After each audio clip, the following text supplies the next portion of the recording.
Oi, gente, boa tarde. Primeiro de tudo, agradecer enormemente a Mayra e a sua maravilhosa equipe que puseram de pé esse evento. Agradecer a deferência de ser convidado para estar aqui com vocês, interagindo. Eu tive um rápido contato com algumas pessoas do grupo High-Tech Low-Tech e fiquei muito feliz de encontrar pessoas que estão, digamos, vibrando uma energia muito semelhante com os trabalhos que eu venho desenvolvendo também com alguns outros artistas lá em Brasília. Então, primeiro de tudo, obrigado, Mayra, por estar aqui. Estou muito contente, muito feliz. Eu vou propor uma metodologia de trabalho, já que a Mayra abriu essa possibilidade de a gente trabalhar com uma lógica diferente da lógica científica tradicional, rigorosa, mecanicista, positivista. Eu vou propor que a gente, vamos usar os nossos corpos para interagir aqui com o sistema. Basicamente, o que acontece aqui é o seguinte: vocês estão vendo ali uma imagem projetada. Essa imagem é em parte gerada por vocês. Aqui temos, como é seu nome? Valéria. Temos a Valéria, que estava projetada ali no sistema. Então vou propor que vocês se levantem, venham até aqui. E os sons que estão sendo gerados, deixa eu aumentar o volume aqui, estão sendo gerados aqui em tempo real pela imagem capturada nessa câmera. Então, o jogo funciona assim: quando acende a luz verde, ó, acendeu lá, ali tem um texto dizendo sua vez, mova-se. Então, nessa hora o sistema está capturando a minha imagem e processando os sons que a gente está ouvindo em tempo real. Aí, quando chega a vez dele, o algoritmo, que eu chamo de ciborgue simbolicamente, o ciberorganismo, processa a informação que ele capturou e improvisa em cima dessa informação, gera uma nova melodia. Então é um jogo não adversarial, não tem ganhador nem perdedor, mas é um jogo lúdico.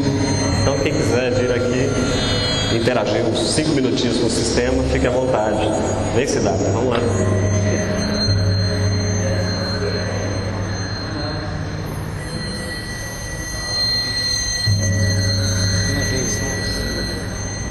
É a vez dele agora.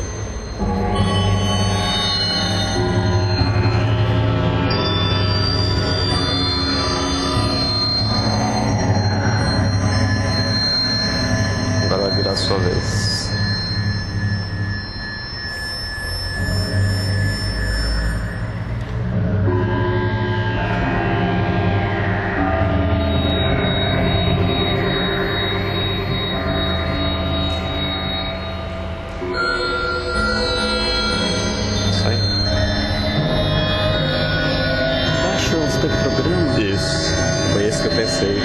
Similaridade icônica com fMRI.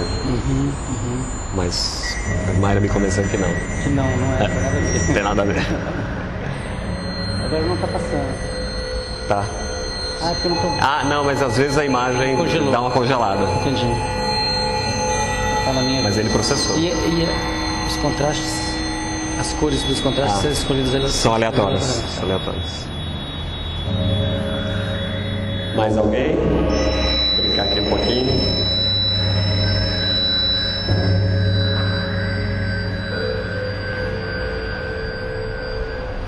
Parece que ainda há um medo de expor o corpo, né? O Siddhartha é corajoso, mas ele estava sentado ali, né, Siddhartha? Está mais fácil. Posso ir lá? Vai lá, vai lá. Ele está esperando alguém se mover ali.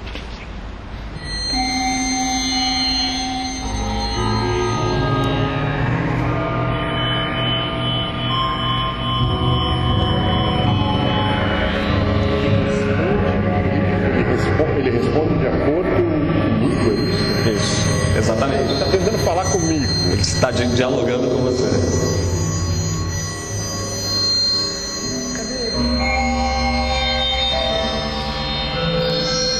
Às vezes a imagem, ela está ficando congelada. Agora eu acho que é porque eu deixei muita coisa aberta em processamento e ele não está dando conta. Porque é muita informação ao mesmo tempo. Agora está visível.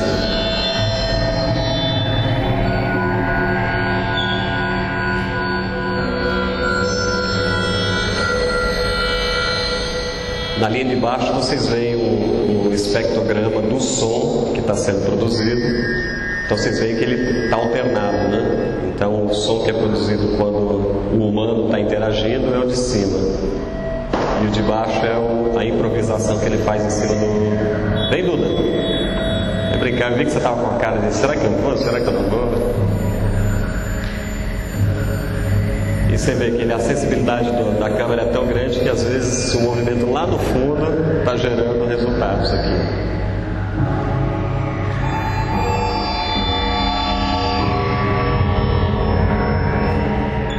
Ele tocou 7 notas e parou. Então agora vai ser a sua vez. Agora começou.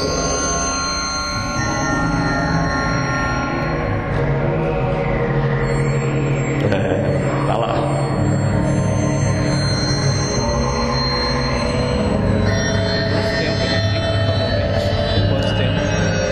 Depende do tempo que você leva para gerar a melodia. Quanto mais você... Aliás, deixa eu responder em voz alta, né? O sistema, ele funciona assim. Se você faz movimentos lentos e gera notas mais longas, ele armazena essa informação. Então a tendência é ele responder com notas também mais graves, lentas e longas. Se você faz movimentos mais bruscos, ele gera sons mais agudos, mais rápidos, e a tendência é ele responder. Só que como ele armazena tudo que vai acontecendo, tem um histórico. E esse histórico permite ele improvisar de formas mais imprevisíveis. Aqui eu comecei o sistema agora há pouco, então ele ainda está dentro de certos padrões, né? Conforme isso vai crescendo, a complexidade da resposta do sistema aumenta. Então a duração das notas não é previsível, porque depende do que ele armazena. Ela está perguntando sobre as cores. Na verdade, eu coloquei 13 padrões de filtros de cor para alternar aleatoriamente, ou seja, não existe uma conexão direta entre o movimento e a cor que está sendo gerada. Só para variar o sistema, porque como eu fiz ele para deixar instalado em espaços públicos, museus, ficar dia e noite ligado, então ele acaba ficando muito repetitivo, com a mesma cor, a mesma forma e o mesmo som. O timbre também é a mesma coisa. Eu tenho 2 sintetizadores rodando aqui em tempo real e a cada... Na verdade é imprevisível, mas a cada 5.000 notas ele escolhe mudar de timbre de repente. Que é também para quem está, o pobrezinho do museu, não ficar o dia inteiro ouvindo uma porra do mesmo timbre o dia inteiro, né? E de vez em quando ele dá uma mudada e muda a cor completamente, né? Porque na verdade o parâmetro que está sendo utilizado aqui para gerar a tal da melodia fractal, ele está exposto aqui. Agora acho que eu já vou começar a abrir um pouquinho aqui sobre a proposta, né? O que tem aqui embaixo. Então eu vou abaixar um pouquinho o volume dele e aqui eu vou apontar algumas coisas. O ideal seria que vocês fizessem as perguntas e fossem interagindo o tempo todo do jeito que está. Parece que há uma expectativa na filmagem de que vocês usem o microfone, então acho que tem um segundo microfone aqui. Quem quiser pegar e passando e fazer as perguntas, acho que facilita para eles o registro. Mas a ideia é a seguinte: vocês estão vendo esse número que está... Deixa eu achar o mouse. Aqui, ó. No momento está menos 0.40682. Esse número é o número principal da última nota que ele tocou. Cada nota que ele vai tocando, ela resulta de cálculos de uma equação fractal, que é a equação de Julia. Bom, na verdade está aqui então, a peça se chama O Jogo das Contas de Vidro Fractal, e é uma instalação que foi criada com a intenção de preencher uma lacuna. Já que falamos em cu, né? De preencher uma lacuna. Não, vocês pensaram mal, é que lacuna tem cu no meio. Que é a do livro maravilhoso do Hermann Hesse, né? Não sei se deixa eu só fazer uma enquete aqui. Quem leu O Jogo das Contas de Vidro? Que maravilha. Bom, eu adoro Hermann Hesse, né? Adoro o Lobo da Estética, adoro tudo que ele fez. Mas O Jogo das Contas... o Siddhartha Gautama. Não é o Gautama, mas é o Ribeiro. Pois é, o grande. Eu acho que o livro que mais me comoveu em toda a minha vida, e olha que com 50 anos eu já li um pouquinho, foi o Jogo das Contas de Vidro. E principalmente porque, como músico, e estimulado por um filósofo a ler esse livro, meu orientador nos anos 90, eu esperava saber o que era o jogo das contas de vidro.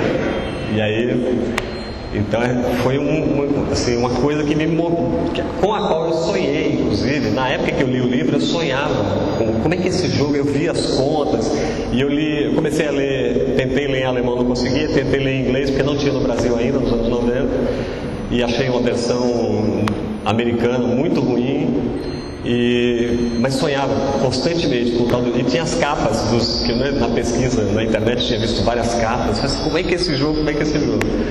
Então, na verdade não foi com isso aqui que eu sonhei, mas é resultado desse sonho de construir um jogo das contas de vidro, né? Que é um jogo que junta, como no livro ele propunha, de uma forma muito sofisticada, né? Então aí os computadores para, digamos, dar um pouco desse caráter, matemática e música. Então tem muita gente que naturalmente ouve esses sons e fala assim, não, isso não é música e tal, mas aí justamente entra a gente questionar o nosso próprio conceito, a noção de música que a gente tem hoje, que é muito diferente, muito mais ampla, muito mais abrangente do que foi da música clássica, da música tradicional, né? Então o jogo das contas de vidro fractais, tem o fractais para dizer assim, não é o do Hermann Hesse, mas ele lança a mão do recurso desses algoritmos matemáticos iterativos, né? Aí iterativo no sentido matemático, né? de iteração, de retroalimentação, de repetição, né? Que é uma figura bastante específica. E eu escolhi a equação de Gaston Julia, que é a matriz de um dos fractais mais conhecidos hoje nas artes visuais, né? Então, quando a gente fala de fractal, hoje as pessoas geralmente pensam em imagem. E aqui o que vocês estão ouvindo é a versão sonora dessa equação, né? De que a função de x é igual a x z vezes z menos z vezes c, onde c é o número, the golden number, o número, mas tem um nome, né? Número áureo, que a gente fala de seção áurea, né? Que é 0,618, é uma longa série, e o resultado dessa equação ele se retroalimenta. Então, na verdade, é uma equação bastante simples e que vai gerando resultados que, embora muito simples, vão se tornando complexos conforme a curva, né, da função vai se desenvolvendo. Então, na verdade, essa instalação tem a ver com um conceito que não existe de forma isolada, né? O conceito de fractalidade aqui, ele é tomado como parte de uma nova visão de mundo, né? Que muita gente chama de visão sistêmica ou de visão holística, e que, como eu venho de uma inspiração mais forte no campo da física, eu trabalhei no meu mestrado fazendo correlações entre a física quântica e a música contemporânea, né, do século XX. Então, na verdade, eu tomei um pouco de empréstimo essa nomenclatura, que é um pouco mais precisa, um pouco mais rigorosa, que a academia adora isso, né, para ilustrar essa nova visão de mundo que eu chamo de paradigma holonômico, né, é porque o holismo, na verdade, acabou virando uma coisa meio religiosa, quase, né, uma coisa meio mística, e o Capra, embora tenha dado uma contribuição muito importante, né, nesse campo das pesquisas, ele acabou também, não sei se intencionalmente ou não, gerando um certo, digamos, um campo de falácia, não, de tudo virou quântico, né? Vou vender um picolé quântico porque está na moda, tá? Então, para escapar um pouco desse que eu chamo de holisticismo, né? Tudo é holístico, tudo é que eu prefiro usar esse termo um pouco mais preciso. Mas eu não vou me deter muito em falar desses conceitos. Na verdade, eu acho que quem está mais próximo da pesquisa acadêmica sabe que realmente está se constituindo há uns bons 30 anos uma visão de mundo bastante diferente, que a Mayra brilhantemente ilustrou de uma forma muito... Eu adoraria falar com você, mas não consigo, eu tento. De uma forma muito simples, assim, botou em questão o mito da neutralidade científica, né? Botou em questão o conceito de verdade, botou em questão a questão da omnijetividade, que é um desses conceitos que está aí, né? Que é essa coisa do sujeito e do objeto, que na verdade isso não existe, né? grande Siddhartha, também na fala dele, abordou, né, esse problema dessa separação, né? Quer dizer, o que é real, né, Siddhartha? O que divide, onde é que está essa fronteira, né, entre o mundo real? Quer dizer, isso o Kohreuter falava muito do conceito de Weltanschauung, né, de uma realidade que não é Realität, né, do alemão, mas que é uma realidade social. Ou seja, eu preciso de um conjunto de pessoas concordar que isso aqui é uma câmera e que isso aqui não é uma mágica, né, que isso aqui é um sistema explicável, né? A gente sai da esfera do intuível e vai para a esfera do explicável, e aí quando a gente está dentro dessa esfera somos todos normais, né? Que é outro termo científico. Então, na verdade eu venho trabalhando já desde os meus 20 e poucos anos com música experimental, e lá pelo final dos anos 90, por esse contato com o Kohreuter, é que eu acabei descobrindo que havia essa comunicação, essa interação, na verdade, e a interação de duas vias, né, onde a arte acaba alimentando também a ciência e a ciência alimentando a arte, tem uma relação mútua e mutualística muito importante, né, às vezes simbiótica, que eu acho que é o que propõe aqui a Mayra para nós, né, da gente colocar esses paradigmas artísticos e científicos em ebulição, né? Então eu já saí daqui com uma série de novas provocações e ideias de ouvir a fala do Siddhartha, que foi maravilhosa, e que já me deu uma série de insights com relação a uma série de outras coisas que tem a ver com sonhos também, e penso que quando Hans Dibner, numa universidade no interior da Alemanha, agora não lembro qual cidade, ele fez uma proposta e conseguiu emplacar de botar no mesmo prédio o pessoal das artes e o pessoal da física, e ali saiu coisas maravilhosas. A endofísica inclusive nasceu a partir da interação com artistas, né? Esse é um novo ramo, bastante respeitado hoje já da física, com muitos resultados palpáveis e concretos, que saiu dessa interação dos artistas com os físicos.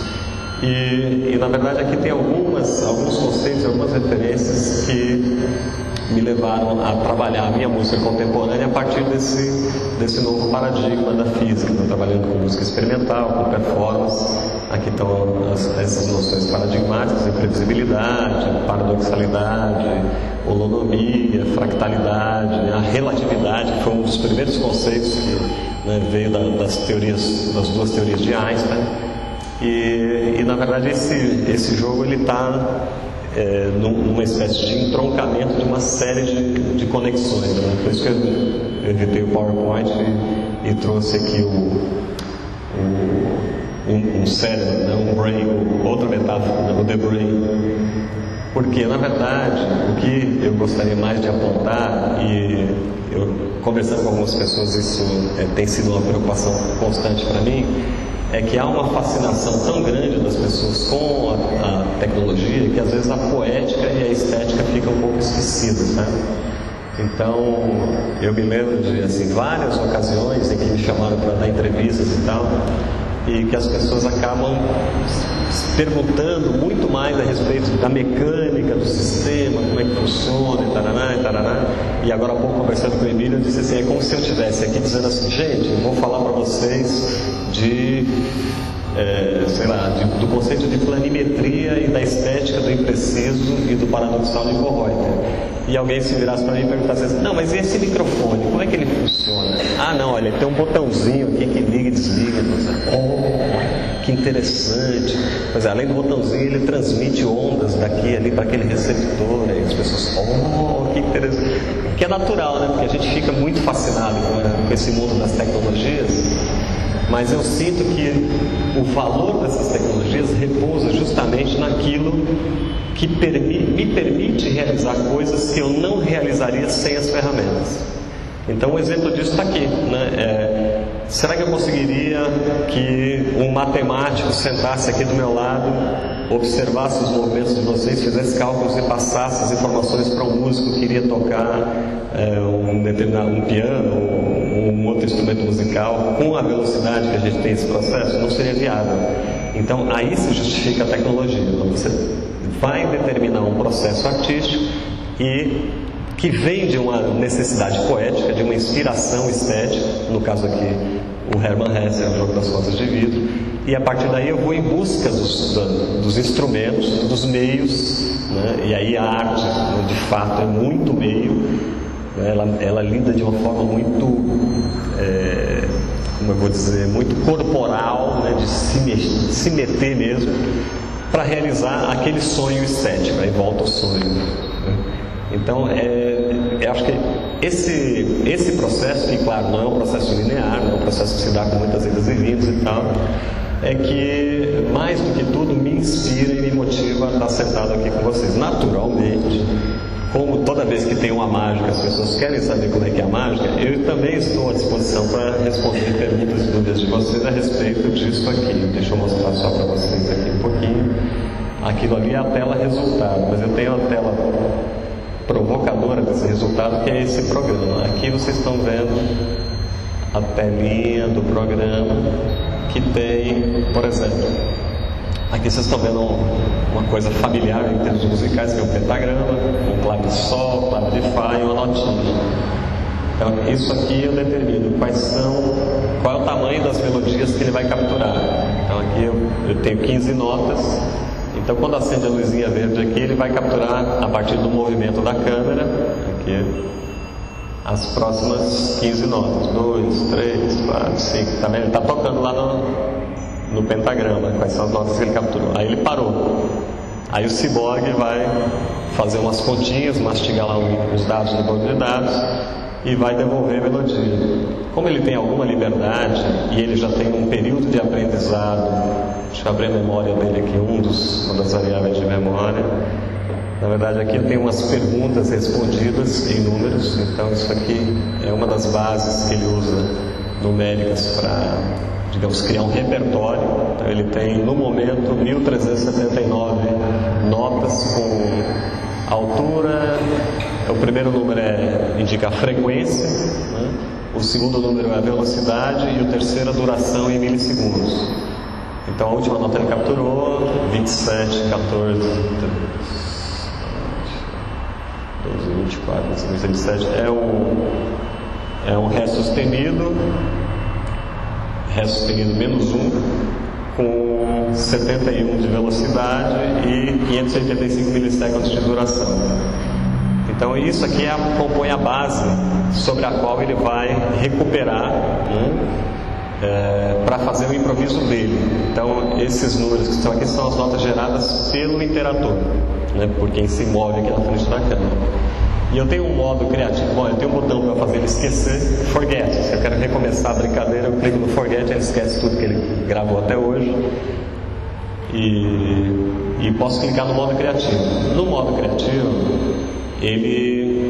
eu deixo o algoritmo receber algumas imprevisibilidades, não só do ambiente, mas dos próprios glitches que o sistema pode ter, as próprias imprevisibilidades do sistema. Então, nesse momento, ele pode trocar a altura com duração, e naturalmente, se a duração foi lá, aquele exemplo, 585 milissegundos, eu tenho que dividir por 127 para obter o resto, que eu tenho que estar dentro do âmbito de 0 a 127 para gerar uma nota sintética, né, no sintetizador do sistema. Então tem alguns pequenos cálculos, mas no modo criativo ele fica mais imprevisível do que o habitual, né? E naturalmente quanto mais tempo ele ficar ligado, maior o repertório ele vai ter para improvisar. É claro que, assim como acontece num fractal de imagem também, depois de um certo tempo você começa a ter um certo estado de, digamos, o excesso de entropia leva à entalpia, né? Como se, por exemplo, você põe uma gota de tinta num copo d'água. O que acontece? Você tem uma reação de direção entrópica, né? Ela vai caoticamente se espalhando, mas chega uma hora que a água fica azulada. Então aqui também acontece a mesma coisa assim como nos fractais. Em um certo ponto você começa a ficar indistinto, né, o resultado. Ou seja, precisa de um ouvido muito apurado para perceber esse processo de evolução. E aí é que está proposto o jogo. Porque eu vi, ele ficou instalado um mês no Museu da República e eu filmei algumas interações que são as coisas mais divertidas do mundo. Certas pessoas que perceberam a sutileza do jogo e começaram a fazer determinados tipos de movimentos. e geraram hipóteses malucas, né? Um dia eu filmei uma professora que ficou fascinada e levou os alunos para ver a instalação, e eu até botei no YouTube isso. E ela falou assim: não, isso aqui é um aparelho de mensuração do seu nível de artificialidade. Ela disse assim: vamos ver o quanto você tem de ciborgue. Nossa, uma viagem, quer dizer, as viagens mais loucas, assim, mais maravilhosas. E quem sou eu para dizer que ela está errada, né? A interpretação dela é fantástica. Mas voltando aqui, então, o mecanismo básico é esse, né? Tenho aqui também alguns algoritmos para controle do processamento da câmera. Então, esse aqui é o módulo. Naturalmente, eu programei isso aqui, mas programei com base em algoritmos de grandes criadores de Macs no mundo, né? Então, eu tenho até que agradecer John Bischoff, que é um professor da Universidade da Carolina do Norte, que desenvolveu o algoritmo de síntese sonora que eu estou usando aqui, que é super complexo, vocês veem pelos timbres, né? Christopher Case, que desenvolveu uma parte do algoritmo de captura e processamento de imagem. Então, o projeto Jamoma, tem um grupo de noruegueses que desenvolveu um bloco de processamento de imagens visuais que é bastante econômico em termos de processador, porque isso aqui era inviável há 3 anos atrás. Isso aqui era inviável de fazer no notebook, né? Você precisava de muitos computadores multiprocessados para fazer isso que está acontecendo aqui agora. Então, só agora, depois do Intel Core 2 Duo de 2.16 MHz é que a gente consegue fazer isso. Antes não dava, você tinha que processar imagem em um computador, som em outro e os cálculos de produção dos fractais em outro. Agora está bem mais simples. Aqui eu vou abrir só um pedacinho de um objeto do código, que é este aqui, que trabalha esse processamento da imagem. Então aqui tem o RGB da imagem, aqui é os 13, lembra que eu falei que tinha 13 filtros de cores diferentes? Eles estão aqui. Aqui, ó, acabou de pular para o amarelo, ó, são esses 13 filtros aqui. Estamos no Retinal Core agora. Enfim, diga.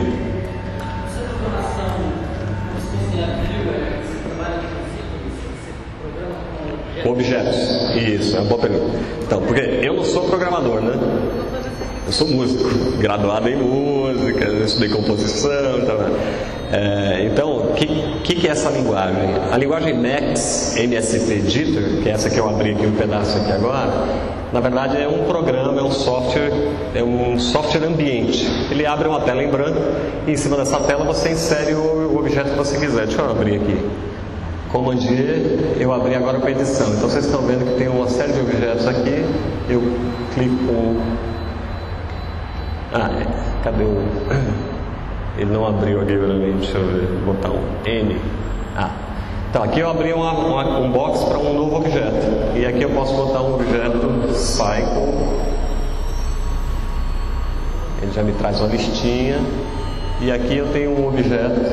Acabei não, né? Está meio lento porque está processando muita coisa, está tudo ligado. Então eu estou inserindo aqui um objeto que gera ciclos senoides. E aqui eu posso, nesse topo aqui desse objeto, eu posso botar um número, um integer, um número, que vai dizer para esse objeto qual é. Aí eu clico aqui e arrasto para cá. Não o objeto, eu queria arrastar. Sim. Olha, conectei o objeto. Nossa, vai estar lento demais, coitado. Ele não está dando conta. Isso que é um i7, esse aqui. Mas é que tem coisa demais. Então, o que eu fiz? Eu conectei aquela caixa de número com esse objeto cycle. E aí eu vou dizer aqui, ó, me gera uma senoide de 440 Hz. E ele vai gerar, e ali, como disse o Emílio também agora há pouco, o processamento é sempre entrada e saída. Então entra o 440 aqui, entra um sinal aqui e ele solta a tal da senoide. Você liga com outro objeto e assim vai se criando objetos complexos. Diga. Esse sistema, para mim, é perigo ainda, tá? Mas a minha pergunta é a seguinte: você acha que a arte, assim, empodera as tecnologias atuais? É uma pergunta. Se a arte empodera? Sim, empodera. Sim? Sim. Isso, você acha que ela faz isso bem? E você acha que, ou você acha que a tecnologia já é a arte? Olha, ou você eu vou... é uma terceira? Nossa. você usa com relação à arte? Tá. Bom, como diria Jack o Estripador, vamos por partes. A pergunta número 2 eu vou dizer para você, não sei. Diz que é uma coisa que não pode fazer, né, Maia? Mas como é uma desconferência, eu vou falar mesmo. Não sei, não tenho a menor ideia. Mas a primeira e a terceira tem opiniões, como o Siddhartha também no final da sua fala, né, se deu, digamos, a liberdade de dar algumas opiniões que não estão lá cientificamente embasadas e tal. Eu aqui estou numa posição um pouco mais confortável que na dele, porque tudo que eu estou falando agora são só opiniões, já que eu sou artista, então Mas essa segunda pergunta eu assim, também me dou o direito de dizer não sei. Realmente não tenho uma sensação clara sobre isso. Agora eu tenho, com relação à questão do empoderamento do artista, eu não tenho dúvida de que sim, sabe? Porque eu me lembro de ter sonhos. Voltando à questão dos sonhos, eu não sei se todo artista opera assim, mas eu opero muito na base dos sonhos. Aliás, coisas desse código que vocês estão vendo aí, sim, eu diria que uns 30% dos problemas, porque isso aqui dá problema demais, eu achei a solução sonhando, sempre. Dormia 3 da manhã, emputecido, né? O troço não funciona, por que não funciona? E no sonho, não funciona por causa disso, daquilo outro. No dia de manhã era batata. 90% dos casos, o sonho trazia a solução perfeita. Não no sentido de ser perfeita a melhor possível, mas assim, perfeita funcional, que era o que eu queria. Né? Tanto que se vocês olharem para algumas partes do meu código, vocês vão ver que não é código de programador, é código de artista. Olha só isso, o tanto de linha, que isso aqui só um porco faz um código desse. Olha só o meu código. Entendeu? Eu peguei os objetos que os caras me deram e falei, como é que eu faço a imagem de geração? Aí eu comecei a puxar linha, liga aqui, liga. E aí sim, de fato, eu me sinto profundamente empoderado, porque eu dependia há 10 anos atrás, bom, há 10 anos atrás era impossível, mas há 4 anos atrás, para fazer isso, eu dependia de dar uma paradinha no Canadá para pegar algumas coisas e alguns computadores e levar para a Noruega. Porque, por incrível que pareça, lá tem um centro dedicado a essa coisa para bailarino, para desenvolver sistemas ápticos de percepção, de movimentos corporais, etc. E fechar o percurso em Plymouth, na Inglaterra, que é onde tem um centro que permite fazer o final do meu processo, que é fazer a síntese caótica, síntese em atratores estranhos, com fractais em tempo real. Então teria que fazer e juntar os computadores desses 3 lugares, que eram salas relativamente cheias, não eram grandes, né, como os grandes computadores, mas assim, com 30 computadores um ligado ao outro, né, como o Google fez, né, essa coisa, né, do multiprocessamento. Então, e agora, 4 anos depois, eu posso fazer isso. Então a resposta é sim, empodera e muito, porque nos dá a possibilidade de fazer coisas que eram impensáveis, que quer dizer, a gente até sonhou muitos anos atrás e eram inviáveis. Se fazer hoje, você consegue fazer. E também não precisa ir muito longe. Nos anos 90, para processar 1 minuto de som, eu levava 1 mês, às vezes, se não faltasse luz. Porque se caísse a luz, tinha que começar a processar de novo. Ou seja, eu acho que sim. Mas com relação à terceira questão que você levanta, que eu acho que talvez seja mais relevante para o debate que a gente está estabelecendo aqui agora, essa coisa de arte e ciência, eu penso o seguinte: eu ainda acho que há um excessivo fascínio, não só do artista, mas de toda a sociedade com relação à tecnologia, às novas tecnologias computacionais.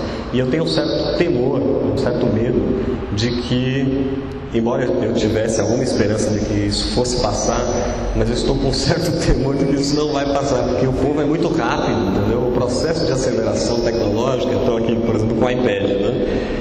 Então, e eu tenho usado agora iPads e iPhones e esses instrumentos para manipular orquestras de notebook, né, de laptop. E a sensação que eu tenho é assim, e até esses dias numa entrevista para televisão eu usei essa metáfora, o povo adorou e agora virou, assim, eu até tenho que, digamos, me apropriar dela. Eu me sinto como um tubarão, entendeu? Por quê? Porque se eu parar de nadar, eu morro muito rápido, entendeu? Se eu parar de... Saiu a versão nova do Mac 6, eu já estou 1 semana sem dormir, porque boa parte dos meus programas não vão sobreviver 2 anos, e tem vários assim, estão indo para a orquestra de laptops na Louisiana, nos Estados Unidos, outro está indo para ter uma encomenda de um evento que vai ter na China, que eu até comentei agora com com a Mayra, que chegou um convite hoje. E é o seguinte, e provavelmente daqui a um ano, o povo que tem as estações onde eu vou trabalhar só vão ter Mac 6. E o meu programa eu já descobri que ele não roda em Mac 6. Então eu estou fodido, vou ter que passar aqui várias noites readaptando o código. Ou seja, se eu parar, eu morro. Entendeu? Isso eu acho muito ruim, porque no fundo eu acho que a gente tem que tomar muito cuidado para não perder essa medida do estético e do poético. Entendeu? Será que eu não deveria, em alguma medida, ainda estar reservando um tempo e um espaço na minha poética e na minha estética para fazer, por exemplo, eu tenho obra para glockenspiel e voz, entendeu? E praticante de Tai Chi. Então tem uma coisa que não depende nada do computador, às vezes é até mais prático, inclusive, né? Que carregar essa tralha, ligar, montar e fazer funcionar, às vezes dá um trabalhão. Mas eu acho que é meio que um caminho sem volta, porque aquela peça ela ilustrava determinados aspectos dessa estética que eu não consigo, por exemplo, eu dei o exemplo dos fractais, né? Mas que eu não consigo realizar sem alguns artifícios da tecnologia, né? Então eu sinto que a gente está num momento muito peculiar com relação a essa questão da ligação com a tecnologia, mas acho que é uma via sem volta, eu tenho essa impressão. A Leila quer comentar. Acho que eu complementaria. Acho que está desligado.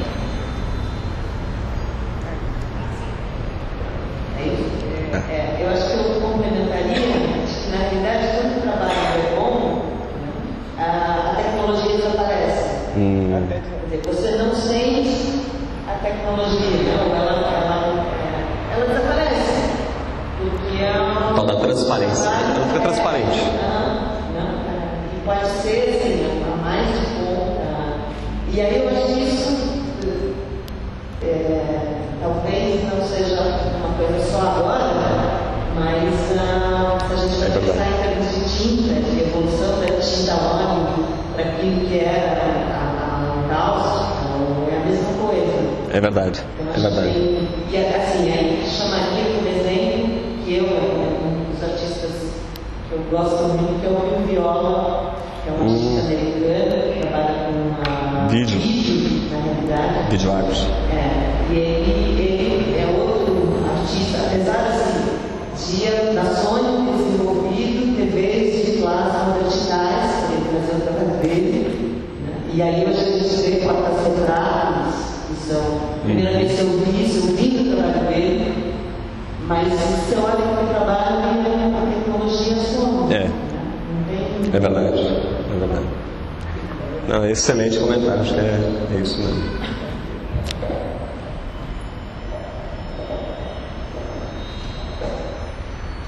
Eu gostaria de um comentário em cima desse comentário maravilhoso que eu vejo aí a questão do conceito, né? É o conceito em si, conceituar.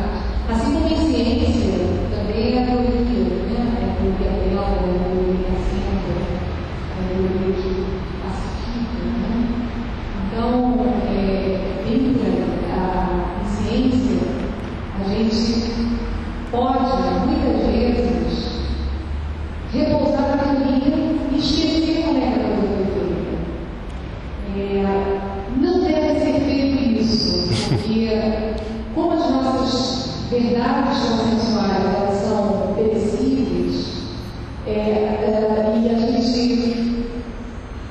está de tempo em tempo sendo obrigado a revisitar os nossos conceitos anteriores, e nessa revisitação a tecnologia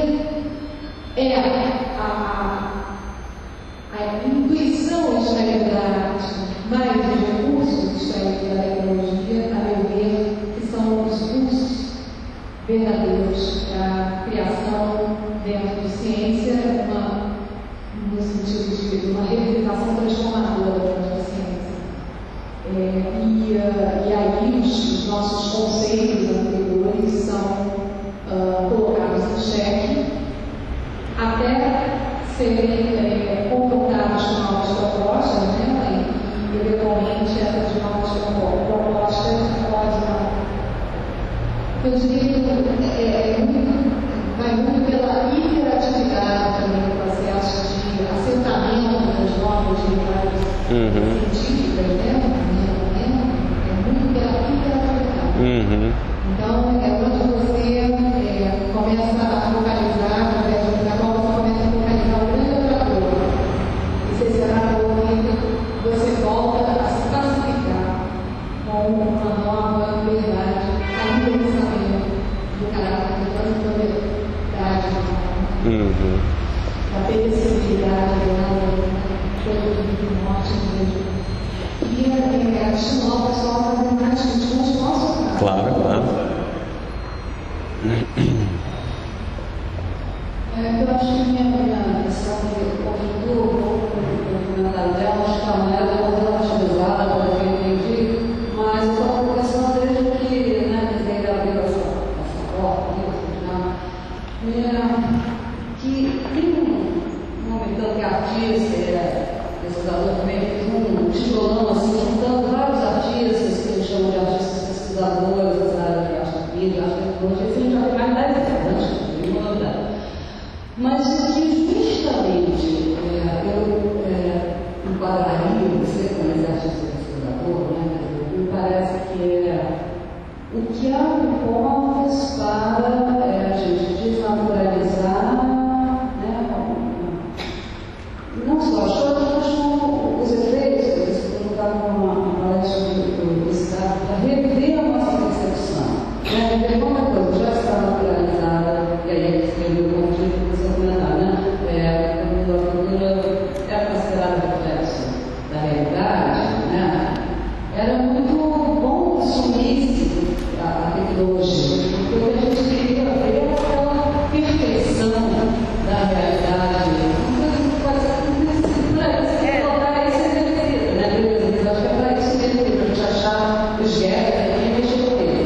Então, para mim, a pergunta que estava doida para ele ter o era justamente puxar a ponta do tecido da tecnologia, da sua relação com a tecnologia e com a programação, que você anunciou aí com alguns né?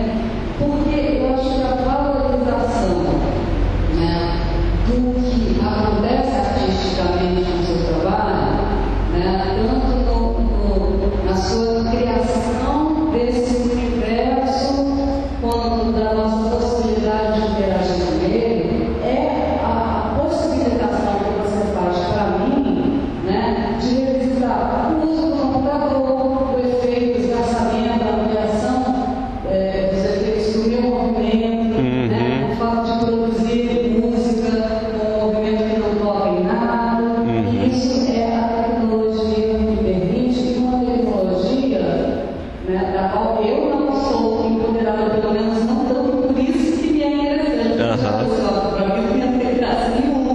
A graça é que você pega um aspecto inusitado do uso comum que se tem das tecnologias, do uso comercial, estabelecido, do uso utilitário, das diversas demandas econômicas e sociais, perverte, subverte. Não é? Então, nesse aspecto, assim, eu acho que seria importante deixar de ficar, mas se eu tenho uma curiosidade já, né, na área da matéria, que como que se dá, cada um vai ser diferente, né? Mas desses momentos que vocês tinham lá e cá, na mas relação, você falou, Noruega. Eu não sou programador, mas aí em vários momentos você participa da programação, sim. Não, eu fiz o programa todinho.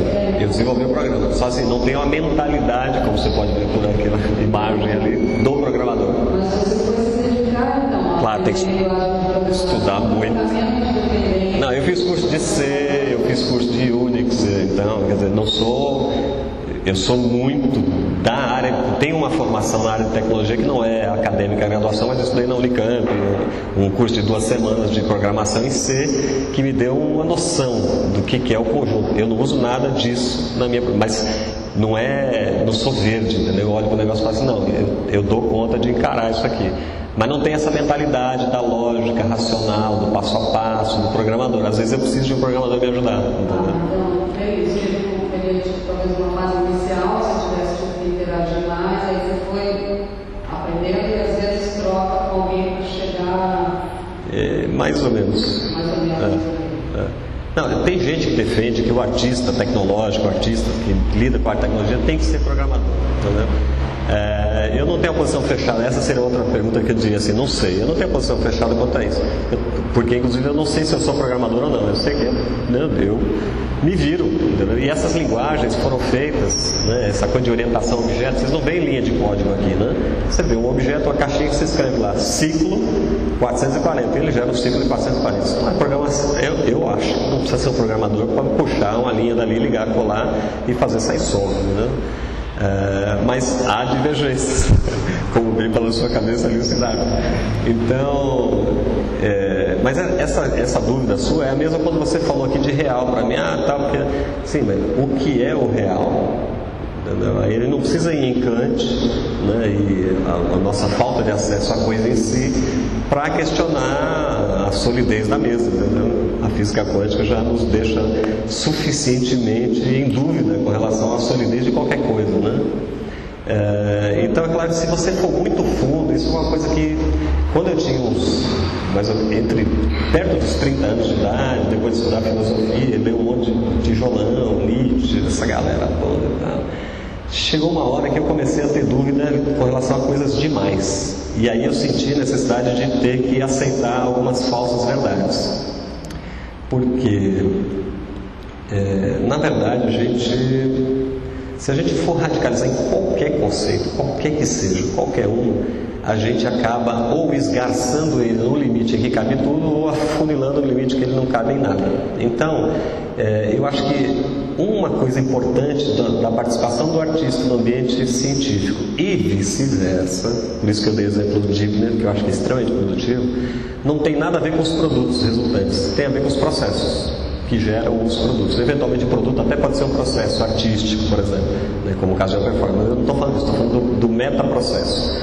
O processo que leva a determinadas formas de estar no mundo, aí tive que apelar para Heidegger, mas enfim, de você ser isso que você elas dependem de você acreditar numa coisa que, se você for fundo, você sabe que é falsa.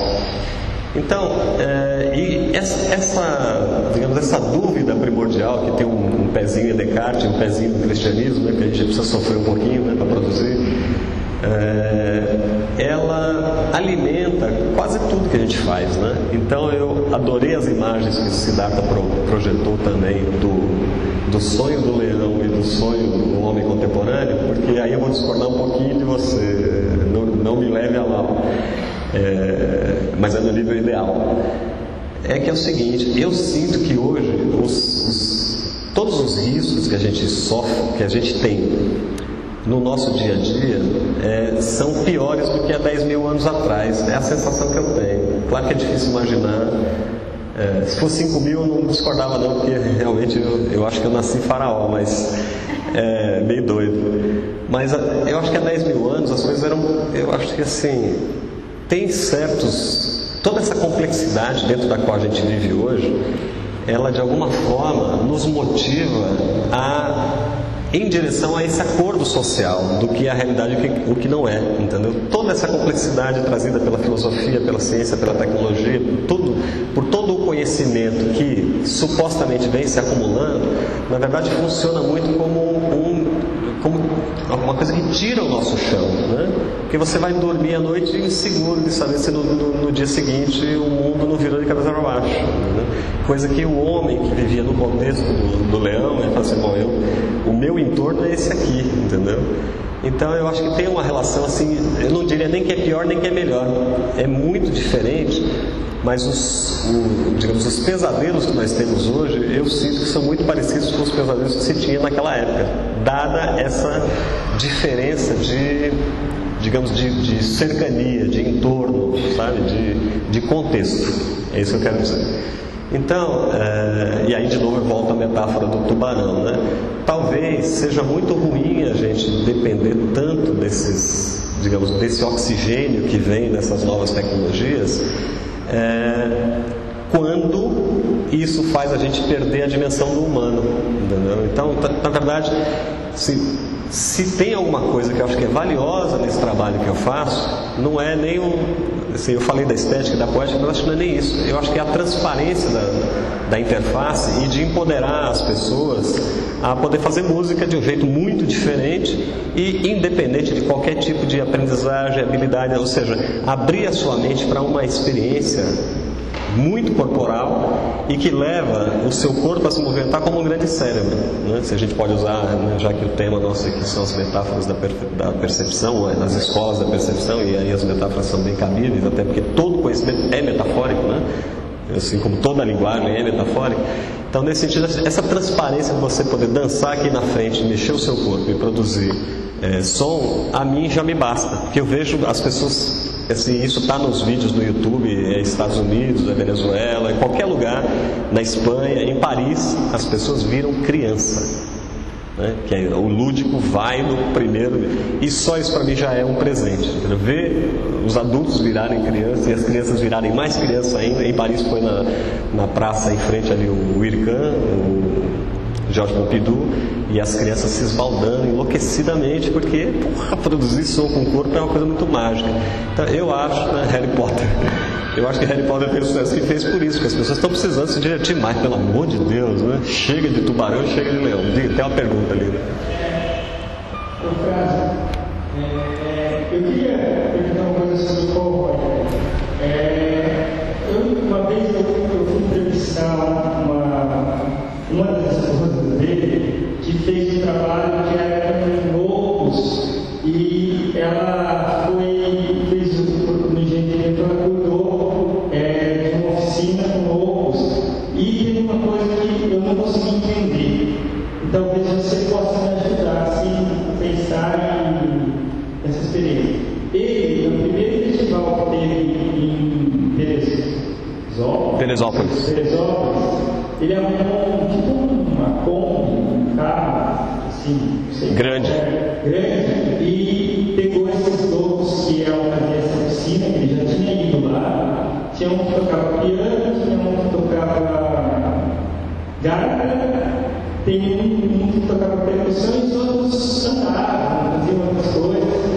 E ele pegou um grupo instrumental de jazz e colocou no palco, e entrando um a um, e era assim, você entrava a sua vez, daí eu vou tocar, falar alguma coisa, e isso modificava o que o grupo de jazz ia fazer. E daí vinha e trocava. Ela falou, memória, ela estava perdendo memória quando eu entrevistei, que isso foi 1h30, 2 horas, uma agência assim, e foi uma coisa diferente para ela. Isso é quando? 49, 50, 51? Por aí. Tem algum conceito de experimental ligado com aquilo? Sim. Eu não conhecia essa experiência do Paul Reuter, não. Eu convivi com ele. Ele já tinha uns 75 mais ou menos quando eu comecei a estudar com ele, e estudei até mudar para Brasília em 92, 93. Então ele já estava com 81. Não, tinha menos até, 79, porque ele morreu em 2005 com 85. Então foi dos 67 mais ou menos aos 72, 73 que eu convivi com ele. Nessa época ele contava muita história, mas ele gostava de tomar pinguinha também. A pinguinha de uva era um negócio meio sagrado. E eu passava todas as manhãs de sábado, a cada 15 dias, no apartamento dele, na Avenida Ipiranga. E ele era uma figura muito cheia de histórias. Ele contava muitas histórias. Eu conheço muitas histórias dele, porque ele contava sempre muitas histórias para ilustrar os conceitos que ele trabalhava. Mas essa é uma que eu não ouvi, então eu não sei, não tenho detalhes. Uma coisa que eu sei é a seguinte: em 69, em 70, isso conta ele. Ele pegou todas as composições dele e rasgou, jogou tudo no lixo, porque ele descobriu uma nova forma de fazer música. Segundo ele, termos dele mesmo, ele dizia assim: ó, nada do que eu fiz antes presta.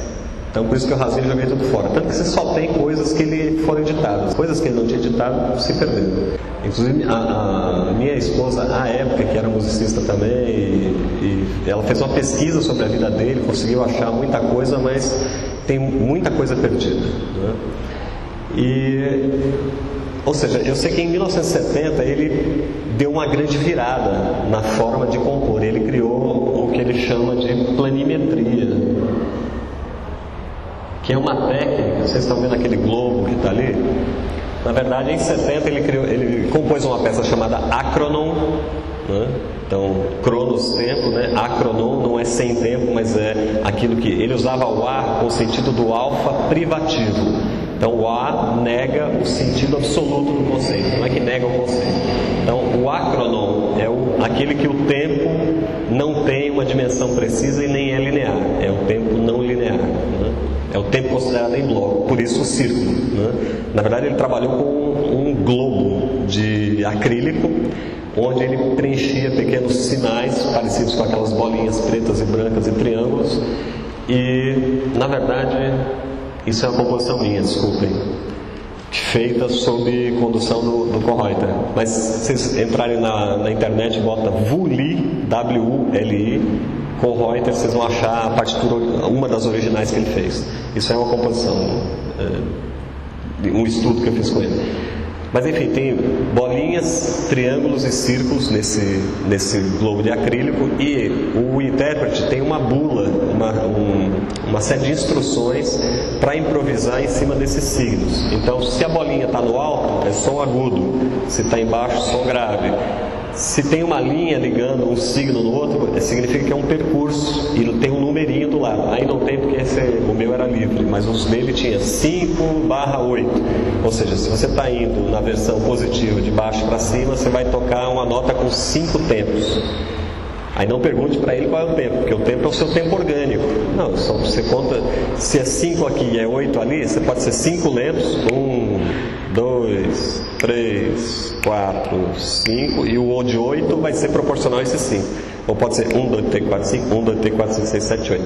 Entendeu? Essas são as durações. Então, embora pareça bastante simples de improvisar, e a estrutura pareça visualmente muito simples, ela é bastante complexa e gera resultados extremamente complexos.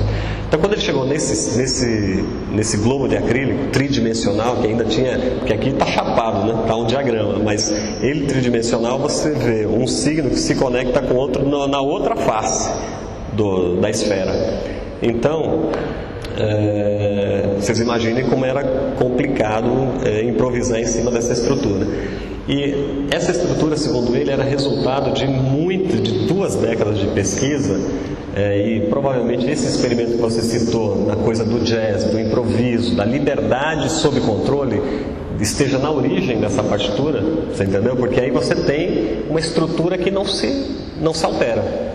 Aquela notinha lá no topo preta é a mais aguda lá no topo preto, entendeu? Aí ele falava assim, agora você, então, o cara que estava lá, não sabia o que o cara ia fazer, entrava. Exato. E o outro ficava, o que o pessoal do técnico em tempo de performance, né? Uma das reclamações do Kohreuter é que às vezes as pessoas não conseguiam, digamos, desenvolver o nível de liberdade que essa estrutura, né, que o diagrama K dava ao intérprete. Então ele tinha muita reclamação com relação aos intérpretes. Inclusive grandes intérpretes, ele dizia assim, eu não gosto nem de trabalhar com certos intérpretes muito famosos, porque eles não ouvem o que a gente diz, ele tinha muita dificuldade, né? Porque ele queria dar liberdade e o cara não queria usar. Então ele preferia trabalhar com artista jovem e inclusive com não músicos, com não, entre aspas, artistas, porque eles às vezes estavam mais permeáveis a experimentar coisas novas do que o cara já muito musicalmente educado, né? Mas a base do conceito aqui da planimetria é justamente essa nova visão paradigmática de realidade. Então, o que o Kohreuter criou em termos de estética, que é a estética bem precisa do paradoxal, ela está muito baseada nessa organicidade, que isso volta lá ao início da minha fala, de como às vezes a tecnologia mascara o humano. E eu acho que esse é um grande problema, que tem até, acho que, variáveis ideológicas eu acho que podem nos estimular a brigar um pouco mais para botar o humano em primeiro plano, porque muitas vezes a gente, especialmente no sistema capitalista, vê essa onda de inovação, entre aspas, com o intuito de, na verdade, nos despersonalizar, nos despersonificar e de tirar todo o humano digamos, dessa nossa expectativa de que as interfaces sejam cada vez mais fáceis, né? E às vezes a gente vê um jogo de ser obrigado a comprar um celular, smartphone, que eu não consigo, entendeu, digitar a porra do número para ligar para alguém, porque o meu processo de aprendizagem é tão complexo, de arrasta o dedo para cá, e um é de capacitância, outro de resistância, e um aperta, outro escorrega e é para cá. Quer dizer, pô, não era para ficar mais fácil essa porra? Cada vez fica mais complicado, né?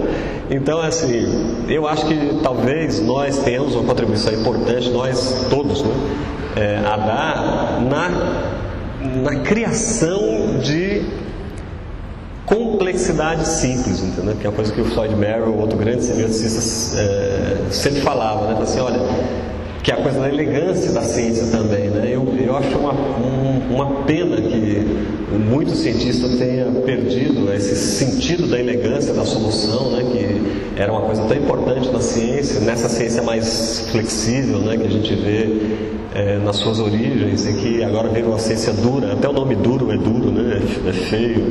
Quer dizer, o cientista é um puta de um criador. Então, eu lembro, quando eu tinha 7 anos de idade e entrei no primeiro ano da escola, eu perguntei para a professora, onde é que é a fila dos cientistas? Eu queria ser cientista.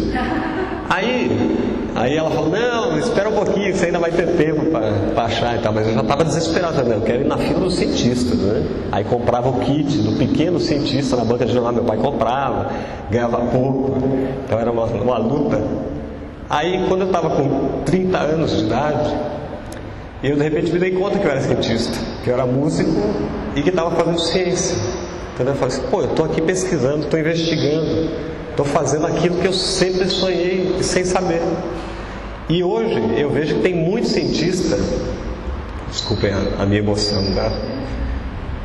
Foi lá no Hipocampo.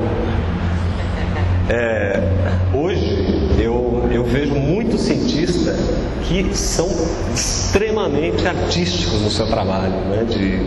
A Mayra agora, né, já está explícita, é um ícone, um grande exemplo, ícone no sentido semiótico, é um ícone indexical simbólico disso que eu estou dizendo, né? Ela é a criação, e é aí justamente que a ciência faz a diferença, que ela faz a curva, que ela sai do quadrado, que ela sai do esperado, que ela supera e transcende tudo muito em prol de uma emoção, e aí volta o humano de novo.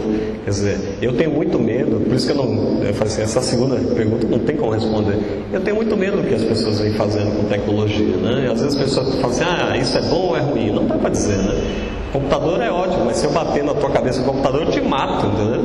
Então, o que eu estou fazendo com o computador é que faz a grande diferença, e eu sinto, e fiquei muito feliz de participar dessa atividade aqui hoje, estou emocionadíssimo, porque, diferentemente de todos, sabe, das minhas últimas falas na Europa, nos Estados Unidos, em tudo que é lugar, as pessoas não estão insistindo em perguntar assim, como é que a câmera conecta com, não sei, com a piruleta da grampola do Hong Kong Pogo, entendeu?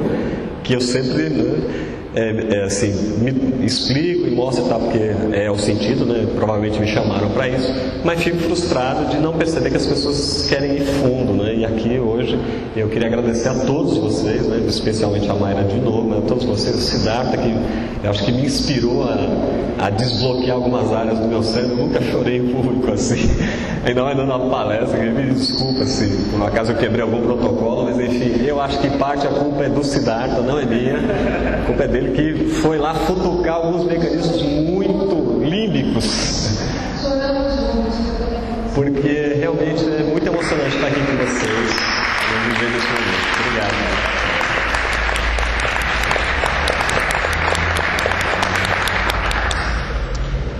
Acho que eu respondi razoavelmente a sua pergunta, né? Então, sobre esse tema aí que estão falando, a primeira questão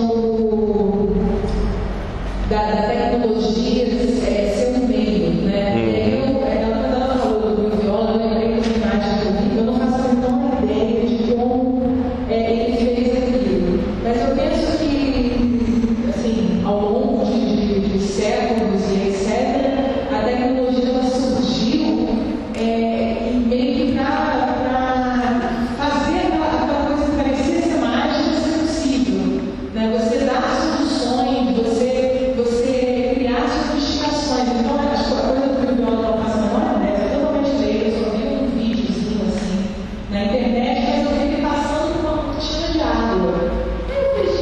Que doido, né?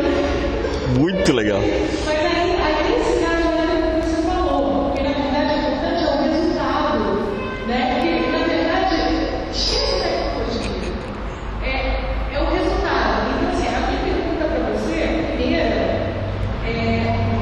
o que você pensa como resultado?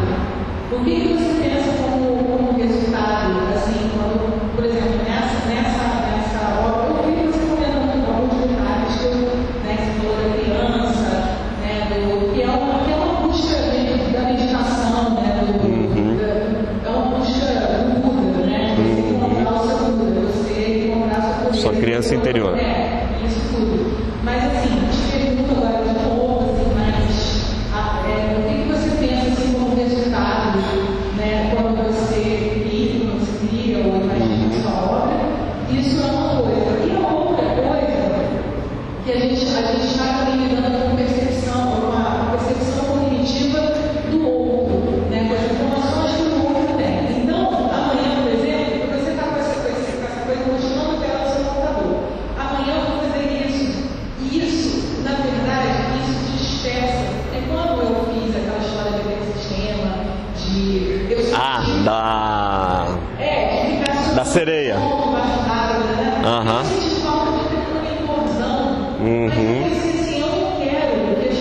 Fique olhando para lá. Fique entendendo. Porque isso é uma coisa que aqui a gente está assim,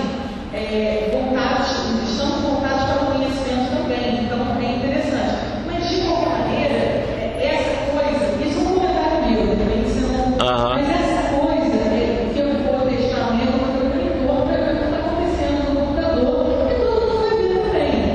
Então, assim, isso é uma coisa que bloqueia, de certa forma, um pouco a receptividade de si. Isso é a minha opinião. Assim, a minha opinião também, que eu observar e tal, de que isso bloqueia um pouco, porque já entra naquela conversa por isso. O que é cada diferença daquela?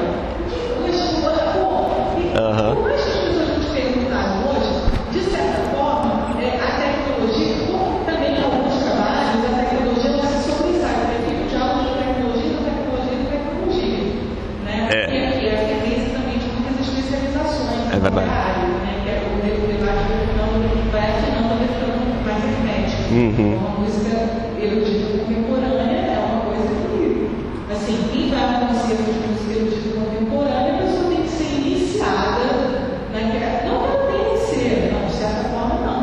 Mas assim, Não, mas eu entendo o que você quer dizer. Quem está fazendo. O tipo de proveito, na verdade, que você tira de um concerto de música contemporânea é muito diferente, digamos assim, comparativamente mais diferente do que em artes plásticas. Isso tem a ver com a discussão que Siddhartha e eu fizemos, e Mayra fizemos ontem à noite, essa coisa do visual e do auditivo, né? Que acho que era interessante vocês comentarem agora um pouquinho sobre isso. Mas a sua pergunta faz sentido muito, demais. Termina. Porque assim, o debate hermético, eu acho que, claro, que dentro das artes, da arte contemporânea, já existe também esse debate mais hermético. É assim, eu estou usando aquele hardware, eu estou usando aquele software, eu estou fazendo aquilo, então, aquelas pessoas que querem buscar, enfim. Joguei esses comentários para você, gostaria muito assim, de ouvir assim, o que você pensa no resultado, né, da sua criação em relação ao outro. Comentar essa coisa dos limites cognitivos também, de cada. Porque também quando você não coloca a técnica na frente, também. Fica mais hard. Aí fica. Hardcore. Não, eu achei ótimo, maravilhoso o seu comentário e a provocação também que está aí implicada. E deixa eu te contar uma história. Na verdade, eu acabei, enquanto você falava, fui tirando as coisas da frente do programa, porque o que acontece? A primeira versão do jogo das contas de vida fractal não tinha projeção. Não tinha projeção nenhuma. Era o quê? Era a pessoa chegar num lugar, passar, opa, peraí, eu vi um barulho, eu fiz um som, o que é? Aí ia mexer, fiz outro som, peraí, agora não sou eu que estou fazendo o som, agora sou eu, agora não sou eu. Ou seja, a ideia era provocar as pessoas a entrar no jogo das contas de vida com zero de informação. O nome era só o nome, o jogo das contas de vida. A primeira versão era essa. Aí, claro, né, que eu não saio direto. Eu recebo poucas encomendas, mas essa foi uma bem. Geralmente quando vem encomenda vem uma, né, tipo essa da China, é para fazer uma performance que coloque em relevo as pontes que ligam o Oriente e o Ocidente. Aí é uma temática, né? Essa não, essa foi assim, ó, faça o que você quiser. Eu estava livre para fazer o que eu quisesse. Então, aí eu falei assim, agora é a hora de realizar o meu velho sonho de criar o jogo das contas de vida, ou seja, estava livre. E a primeira versão era musical, não tinha imagem, projeção nenhuma. Só que eu fui mostrando para as pessoas não... Aí fui fazer um teste, né, com o usuário, e as pessoas não percebiam a correlação, entendeu? Aí eu falei assim, não, eu vou ter que botar uma projeção para elas verem que quando elas passam, a imagem delas aparece na câmera. Aí fiz uma versão que não tinha esses filtros coloridos, não tinha a pulverização, não tinha os fractais. Ou seja, isso aqui é um processo de evolução de pelo menos umas 10 etapas até chegar nisso. Até que a minha filha de 14 anos, que é bailarina também, falou assim, pai, por que você não coloca, já que é um jogo, e nós que jogamos nessa geração do videogame, a gente quer clicar em botão e ver coisa e tal, não sei o quê, mesmo que seja com o corpo, coloca uns controles na mão da gente. Aí eu falei, boa ideia. Aí fiz as caixinhas com os controles. Aí fui testar com outras pessoas. Aí as pessoas, não, mas deixa o jogo funcional, ele tem que funcionar só com o corpo ou mexendo nas caixinhas. Aí ficava a projeção lá sem monitoramento nenhum, de é sua vez, é minha vez, tal. Ou seja, a Diana Domingues viu e falou assim, não, olha, isso aqui tem que ter visualização de dados, que é uma onda legal e as pessoas vão perceber a conexão. E aí, de fato, quando eu botei os numerinhos e a luzinha verde, a luzinha cor-de-rosa, as pessoas começaram a perceber. Nem com a imagem elas percebiam que havia uma conexão com o som. Então, na verdade, esse é o resultado da, oitava versão dessa instalação, mas ela está sempre em evolução. Inclusive, essa daqui eu mexi em algumas coisas. Por exemplo, aquele fractal que está ali embaixo, no canto inferior direito, não o número, a própria imagem do fractal, ela interage com a imagem projetada. Não é o mesmo fractal, embora seja a imagem do mesmo fractal, não é o mesmo para ser calculado, porque para calcular fractal de imagem e de som ao mesmo tempo, esse computador não dá conta, aí precisaria de dois mesmo, separados. E aí para integrar os dois ia ser complicado. Mas enfim, é outro agregado para, de alguma forma, dar feedback para as pessoas interagirem com a obra. Por quê? E aí eu volto à questão da estética do Kohreuter.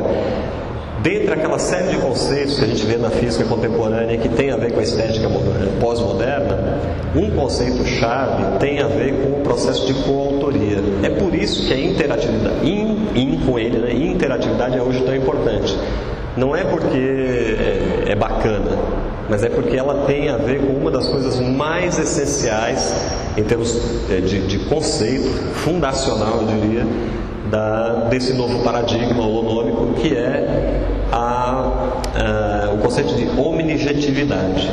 Ou seja, de novo romper com a barreira e com a divisão entre sujeito e objeto, entre obra e entre autor, coautor, intérprete, obra, que tudo isso vira uma coisa só. Então, quem é o autor do resultado desse processo artístico? Entendeu? Sem o corpo que se movimenta aqui na frente, você tem silêncio, você não tem nada. Você tem imagem parada, você tem fractal parado. Ou seja, é com um corpo que entra em cena e age como parte do... Aí você tinha mil memórias, corpos diferentes, que eram notas, os 1000 corpos, Isso. que eram juntos o resultado da sua música. Exatamente. Aí ele tocou no ponto-chave. Ele falou assim, dos 1000 corpos. Na verdade, eu contei 2 milhões de movimentos, cada um gerando uma nota, ao longo de um mês que a instalação ficou no Museu da República, lá em Brasília, lá no 10º Encontro Internacional de Arte e Tecnologia. Mas aí aconteceu, eu tinha uma expectativa que foi super frustrante, de que depois de 1 milhão, 2 milhões de interações, o sistema vai estar super inteligente, mas ele estava uma merda. Por quê? Porque ele ficou totalmente, ficou a tinta na água. Aí é que eu lembrei do livro do Edward Lorenz, que ele fala dessa metáfora, embora fosse muito bonito, mas... Pois é, não, aí é que a Mayra me deu uma dica e eu estou estudando agora redes neuronais para botar inteligência no sistema, porque ele, na verdade, ele improvisa, mas ele não tem inteligência ainda, ele não aprende. Ele continua sempre com o mesmo processo diluído e padronizado. Então, meu próximo passo vai ser avançar nessa direção. Mas, de novo, assim, só para voltar ao ponto da poética e da estética, O que era essencial nesse processo todo aqui, que envolve essas tecnologias, essas novas tecnologias, é o corpo, é o orgânico, é a participação. E a coautoria está vinculada com objetividade, com incompletude. Então é uma obra incompleta, né? Então incompletude é outro conceito-chave desse novo paradigma. Imprevisibilidade, então eu não sei exatamente que resultado vai acontecer, porque depende de que movimento que o corpo vai fazer e quando. Não linearidade, então esses blocos de sons estão todos distribuídos com um mesmo grau de probabilidade de ocorrência, então ele também tem essa característica. Ou seja, no fundo, uma coisa que parece bastante simples, né, que é o corpo entrar e gerar o resultado, é chave para dezenas de noções que estão intimamente ligadas com esse novo paradigma. Então eu agradeço o seu questionamento, porque ele justamente permite você de novo trazer para o primeiro plano essa questão do orgânico, do humano, né? Ou seja, toda essa onda de refinamento e detalhamento das tecnologias, ela de alguma forma te dá a possibilidade de fazer com que as pessoas não observem. Quer dizer, claro que o enigma é chave. Então a pessoa parar na frente do negócio e falar assim, o que está acontecendo? Isso para mim é o resultado desejado. Você perguntou de resultado. O resultado que eu quero é plantar uma semente de dúvida, né? É o meu lado cartesiano. E assim, eu acho que Descartes é bem sacaneado nas críticas que se faz ao mecanicismo e ao positivismo. E ele era um cara super religioso, transcendental. Essa coisa da dualidade cartesiana é uma puta sacanagem com Descartes. Descartes nunca foi dualista, só porque criou um plano na matemática e nego se apropria ideologicamente dele e perverte. Enfim, eu gosto de deixar desconectado esse campo, porque inclusive ele falava resistência, res cogitas, e falava da res infinita, ou seja, ele era Peirciano avant la lettre. Ele era essa Santaella ia adorar ouvir, né? Descartes, Peirciano avant la lettre. Ele era uma tríade, né, que compunha os três tipos de res. E isso ficou engavetado há muito tempo. Eles só publicaram depois dele morto, porque ele tinha medo de ser morto antes da hora por causa disso. Provavelmente seria. Mas já tinha muita complexidade ali. De qualquer forma, essa transparência da tecnologia eu acho que é desejável, entendeu? O ideal é isso, é que as pessoas não dependam, você não use mecanismos diversionistas, que é isso que você está falando, né? Eu acho que a projeção ela às vezes tira o foco da atenção daquilo que de fato é essencial, e eu concordo totalmente com você. Só que em alguns casos a gente vai cedendo à necessidade eu acho que da própria interação com o público, porque para mim o resultado desejado, eu já fui, agora tenho 50 anos, já estou um pouco mais, como se diz, modesto. Eu já queria causar a revolução socialista a partir do meu trabalho. E tentei por muito tempo, foi muito bom. Aliás, acho que foi importantíssimo para eu chegar onde eu cheguei. Foi importante passar por essa fase idealista, assim. Vamos fazer, passou pela fase continua idealista. Não, vamos fazer um partido agora. Já tem eu e você.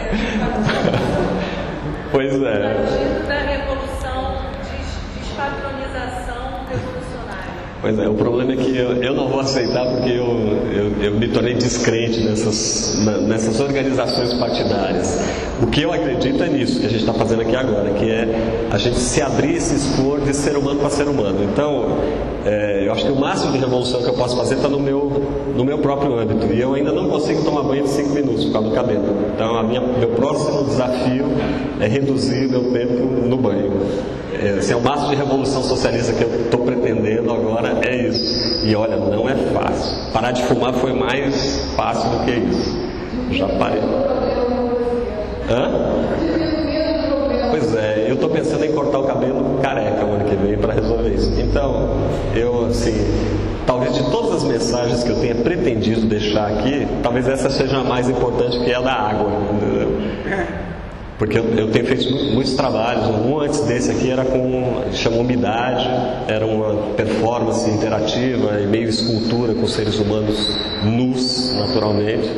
né? Ninguém dava culpa a ninguém porque a censura tem limite, mas eu pensei nisso, cheguei a pensar nisso para evocar o mito do grego originário das Danaides, porque eu acho que a preocupação nossa com o nosso entorno, com a realidade, com o meio ambiente, sem cair em discursos ecologistas ou ecologísticos, é a coisa mais importante que a gente pode fazer hoje. Então, e eu estou muito descrente do ser humano, isso eu tenho que confessar. Então eu faço no meu âmbito e espero pelo exemplo, né, que meus filhos, graças a Deus, se inspirem nas coisas que a gente vem fazendo para começar a agir diferente. Então eu peço desculpas, mas a minha fase partidária já ficou para trás há uns 20 anos, embora eu ainda, se pudesse votar num partido de fato que valorizasse o ser humano, eu votaria. É que só não acredito que vai existir.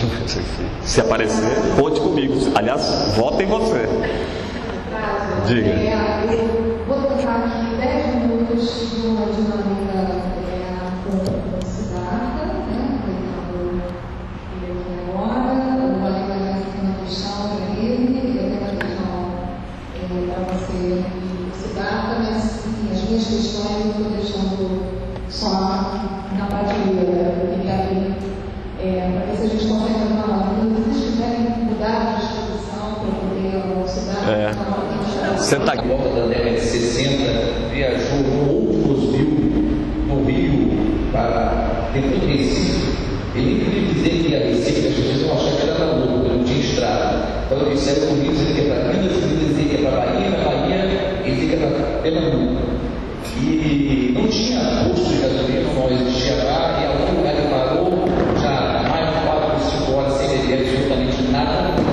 Pediu um copo d'água, desesperadamente, só parou, deu um copo d'água que não era branco, né?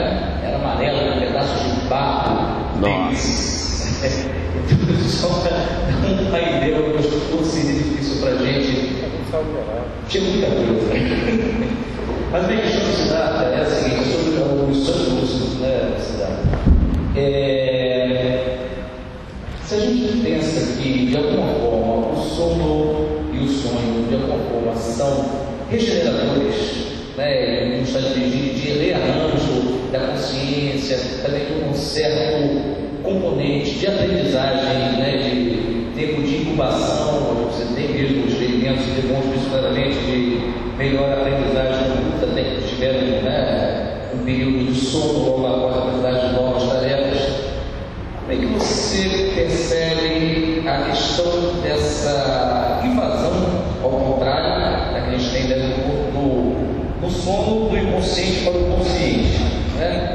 A questão do sonho lúcido, dessa forma, intervindo tem uma certa dose de controle do consciente para o inconsciente, tomando um espaço que seria, digamos, o natural desse processo mental de rearranjo, de descanso, ou uma nova forma de organização mental, se isso não pode provocar também algum tipo de, não vou dizer malefício, mas como é que isso pode intervir no sentido de trazer consciência para o espaço de inconsciência, ou talvez esse processo de inconsciência ou de subconsciência seja altamente importante para o arranjo e o equilíbrio psíquico? Olha, essa pergunta ela é bem interessante porque para muitos psicanalistas você não deveria tentar fazer sonho lúcido, porque a função do sonho tem a ver com uma vida do inconsciente. Então, por que você está indo lá desbloquear o seu inconsciente? Deixa o consciente permanecer no lugar dele. No lugar dele. Por outro lado, não tem nenhuma evidência empírica de que, de fato, uma pessoa que faça muito sonho lúcido possa ter algum tipo de prejuízo afetivo ou existencial. Em parte porque não tem muita pesquisa sobre isso, em parte porque é muito difícil fazer sonho lúcido. O cara treina para fazer um pouco, não é uma coisa que você faz abundantemente. É com hipnose, não? Não é hipnose, é autossugestão. É mesmo? É complicado. É um processo, ele não mostrou isso mas é uma coisa bem interessante. Mas bem difícil. Não, mas é difícil você gerar isso abundantemente. No yoga tibetano tem toda uma disciplina para isso. Inclusive eles falam que você pode se tornar, entrar em sonho lúcido vindo da vigília. Né? É uma coisa que a gente não experimenta, eu não conheço ninguém que tem experimentado. Alguém que já fez isso? Vindo da vigília? Você está acordado e você entra em sonho lúcido. E como é que é o normal? É você está dormindo, você está em sono REM, e aí você entra em sonho lúcido. Quer dizer, você está num sonho que você não controla, em que você é tá. De repente o sonho vira um sonho que você controla, você é o diretor, você é o roteirista. Entendi. Eu acho que a gente sabe muito pouco sobre isso.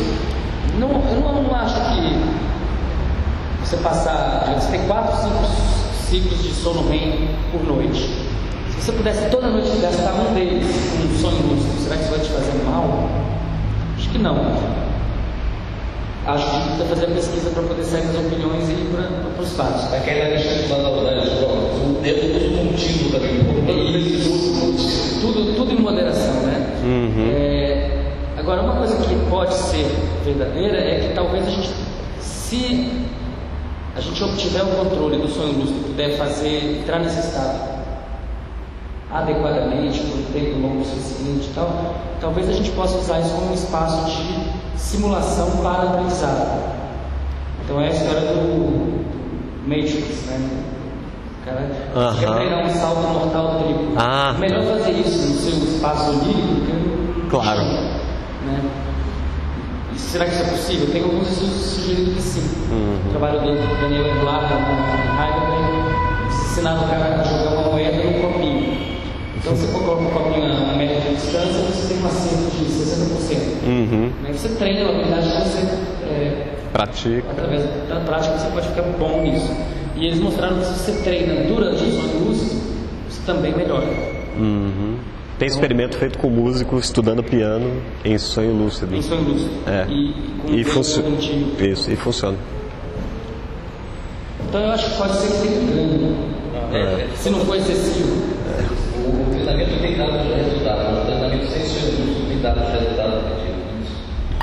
Está no começo ainda essa pesquisa. Não é uma coisa que não existem 10 grupos no mundo fazendo registro de sonho lúcido.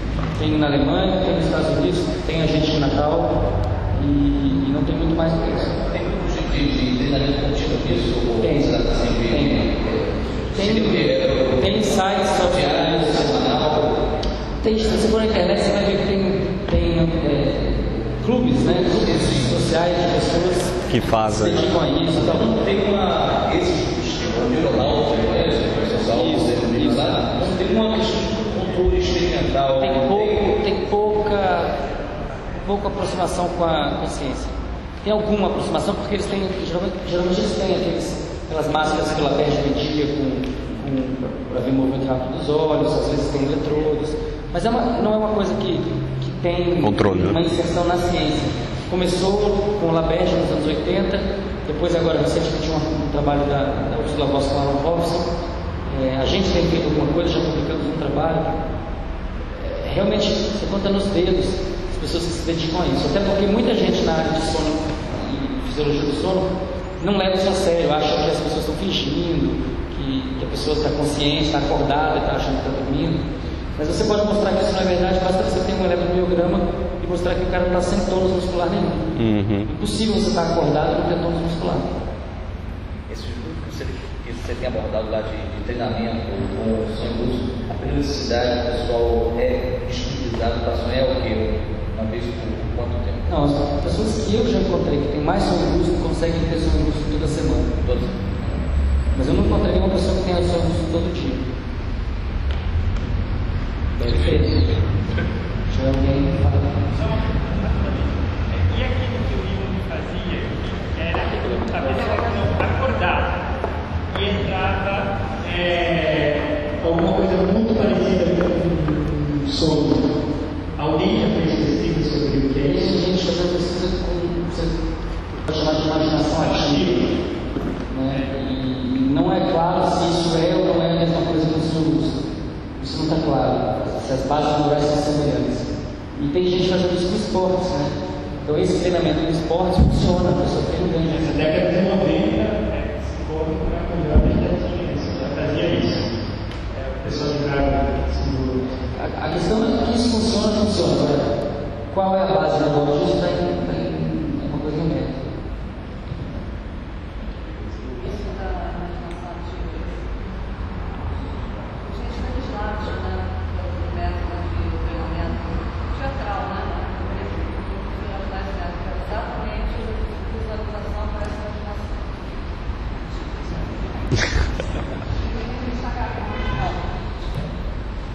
Então, essa é uma bolinha que eu estudei já, Stanislavski, né, que é um marco já contemporâneo, senador russo, que primeiro se chama de método, né, e trabalho de ator. E eu sempre tive essa curiosidade, porque esse exercício da visualização, né, que eu acho que combina com essa ideia dessa imaginação ativa, e eu sempre gostei muito da ciência curiosa, porque nesse período existia pesquisa científica, tinha teorias, né, relação ao ambiente e tal, mas eu pratiquei isso, então realmente você tem uma pré-visualização da cena, com condições de negócio, situações de negócio, você trabalha, interage, improvisa e revisita aquilo. Então, é uma coisa grande. Então, eu entendi que há psicologia nisso, se tem confronto com o sonho lúcido, e não há investigação de área cerebral. Ou seja, não teria avançado. Não avançou muito porque é uma coisa muito new age, tem pouca gente na ciência interessada em estudar essas coisas. Acho que está mudando agora, nos últimos 5 anos. Mas uma laboratório, uma galera.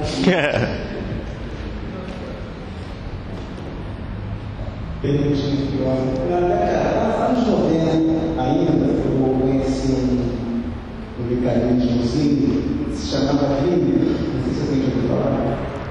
Você já ouviu falar? O Green era uma espécie de óculos que você colocava para ligar luzes e você usava meia hora e equivalia a um sono de 2 horas, entre aspas. E aquilo sumiu. Você pode induzir esses sonhos através de tecnologia? Você pensa, estamos falando disso de alguma forma, né? Já que esse aparelho já foi inventado, o Eufrásio vai poder falar mais sobre isso. Indução de sono com estimulação não que eu conheço, mas estimulação de vários estados alterados de consciência, sim. Agora, a indução de sono é um pouco complicado, porque o sono só acontece no sono REM adulto. Você só entra no sono REM quando você já passou pelo sono brasileiras. E um bom período, e um bom período, não é papá. Agora, eu acho que eu saiba, nem técnicas de meditação conseguem vencer isso, né? O tibetano o cara consegue, tá na vigília e transitar para o sono lúcido. Sim, mas ele consegue cumprir com o sonho não lúcido. Direto. Eu imaginaria que isso fosse possível. Eu acho que deve ser possível. Mas não acontece, nunca ouvi falar de uma pessoa que tivesse passado por isso. Porque mesmo os animais, você vê que a sequência de sono de outras vezes para o sono REM, ela é fixa. O irmão jamais sai do sono REM e volta para outras vezes sem passar pela vigília. Mesmo que seja uma vigília de 5 segundos, micro despertar, mas ele existe. Então esse fluxo ele parece que tem uma direção só, normalmente. Se a gente acreditar nos relatos de yogis tibetanos, então esse fluxo pode ser revertido pelo treinamento. Mas o Eufrásio tem uma experiência sobre isso, que ele contou. Não, rapidamente, mas até abordar, porque isso me lembrou de uma outra experiência. Eu desenvolvi há uns 2 ou 3 anos uma espécie de sistema de produção de som. Esse não tinha imagem, porque ontem o que eu comentei com eles era que eu e alguns amigos que eu conheço também dizem que são capazes de entrar em certos estados alterados de consciência sem depender nem de psicotrópico nem de hiperventilação, né? Eu fui meio fã disso nos anos 90 e da hiperventilação, até porque psicotrópico era ilegal já, né? Mas era divertido. E descobrir formas de não depender desses mecanismos. Mas naturalmente, como o Siddhartha também falou na palestra dele, depende de quem, eu acho muito de como é que é a pessoa e que tipo de estímulo ela recebe. Mas o que isso me lembrou agora, essa discussão, e que eu queria abordar, é porque tem uma amiga que ela é psicanalista, até terminou o doutorado recentemente na Bélgica e voltou para a UNB, acho que no ano passado. Ela chama Valesca Zanello, uma figura fantástica, maravilhosa. E a gente começou um trabalho há uns 2 ou 3 anos de produção de estímulos sonoros para... a gente ia trabalhar no instituto que tem lá em Brasília. Como é que chama aquele hospital psiquiátrico que mudou de nome, que era o Vicente? HPAP. O HPAP agora chama... tem um nome que a gente evita usar o HPAP. HPAP pega mal. Pega mal.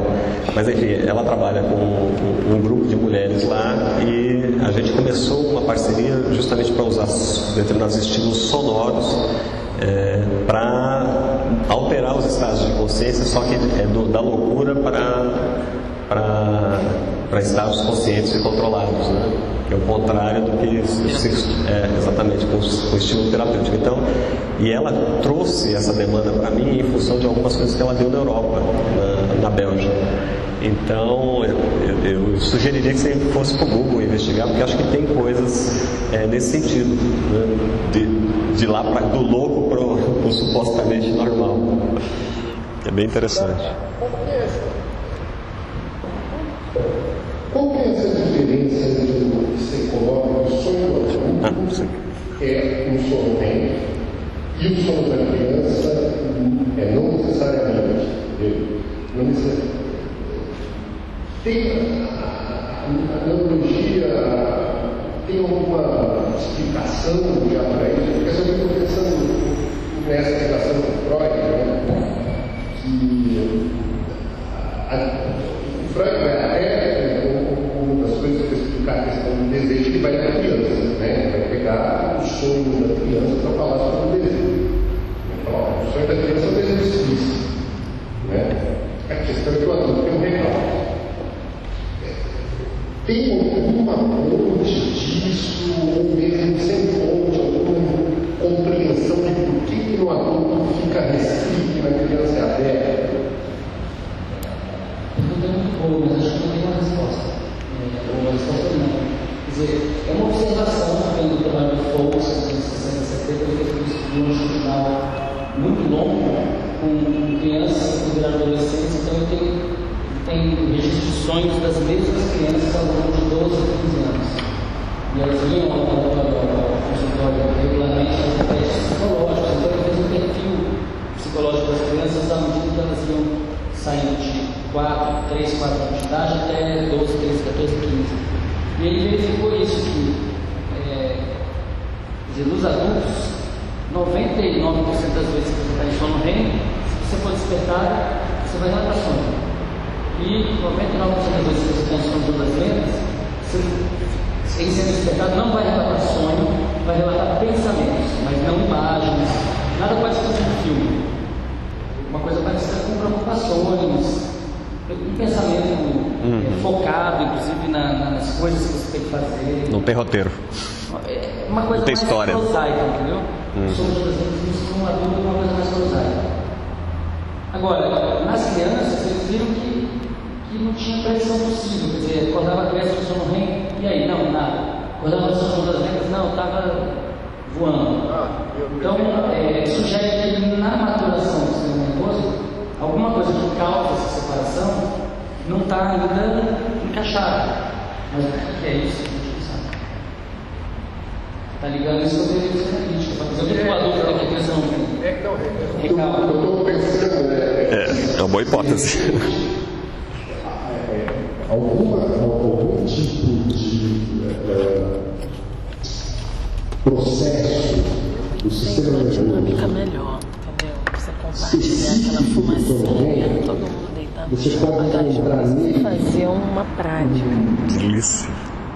Não local, assim, ligações com a questão do recalque, entendeu? Justamente porque essa é a principal diferença do sonho do adulto e do sonho infantil para o Freud. Essa fertilização que usar dentro do psicanálise e da ciência, ela foi interditada.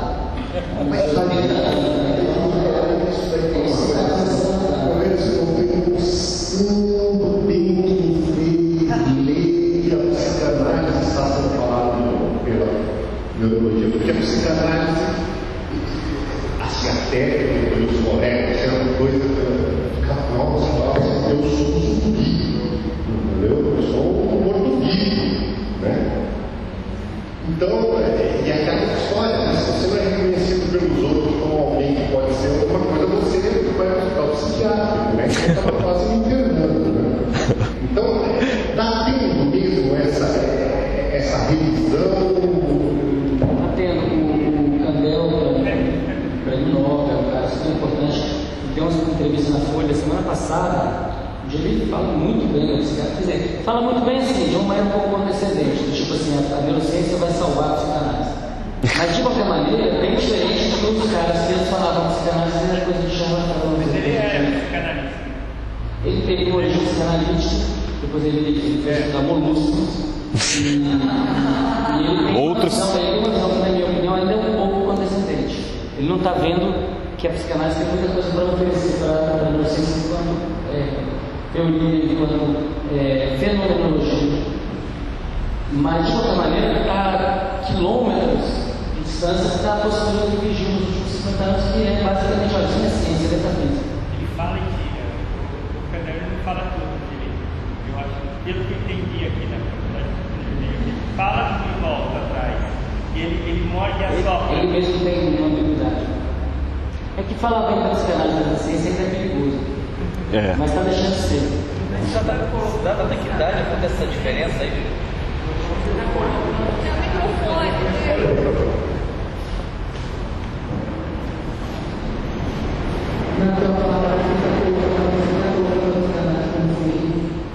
Eu acho que a psicanálise veio da ciência.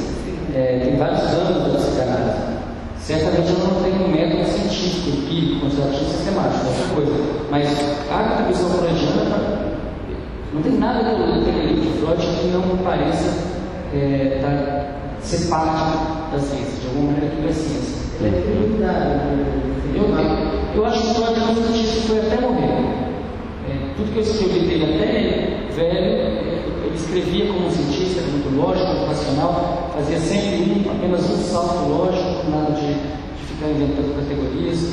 Não é o caso do Lacan. Não é o caso do Lacan, é realmente científico. Não estou dizendo que ele é ruim ou bom, estou dizendo que ele é realmente científico. A matemática dele não tem nada a ver com a matemática da ciência. Outra coisa. Então, o Lacan não se propõe a ser cientista. Acho que o Freud jamais deixou de ser cientista. Acho que ele ficaria ofendido se alguém dissesse que ele era um metafísico. Não é? Até a briga dele com o Jung tem a ver com isso. Ele fala uma coisa do Jung que eu acho sensacional. Ele está falando naquele conferência introdutória, que ele explica a primeira parte da teoria dele, lá em 67 e tal.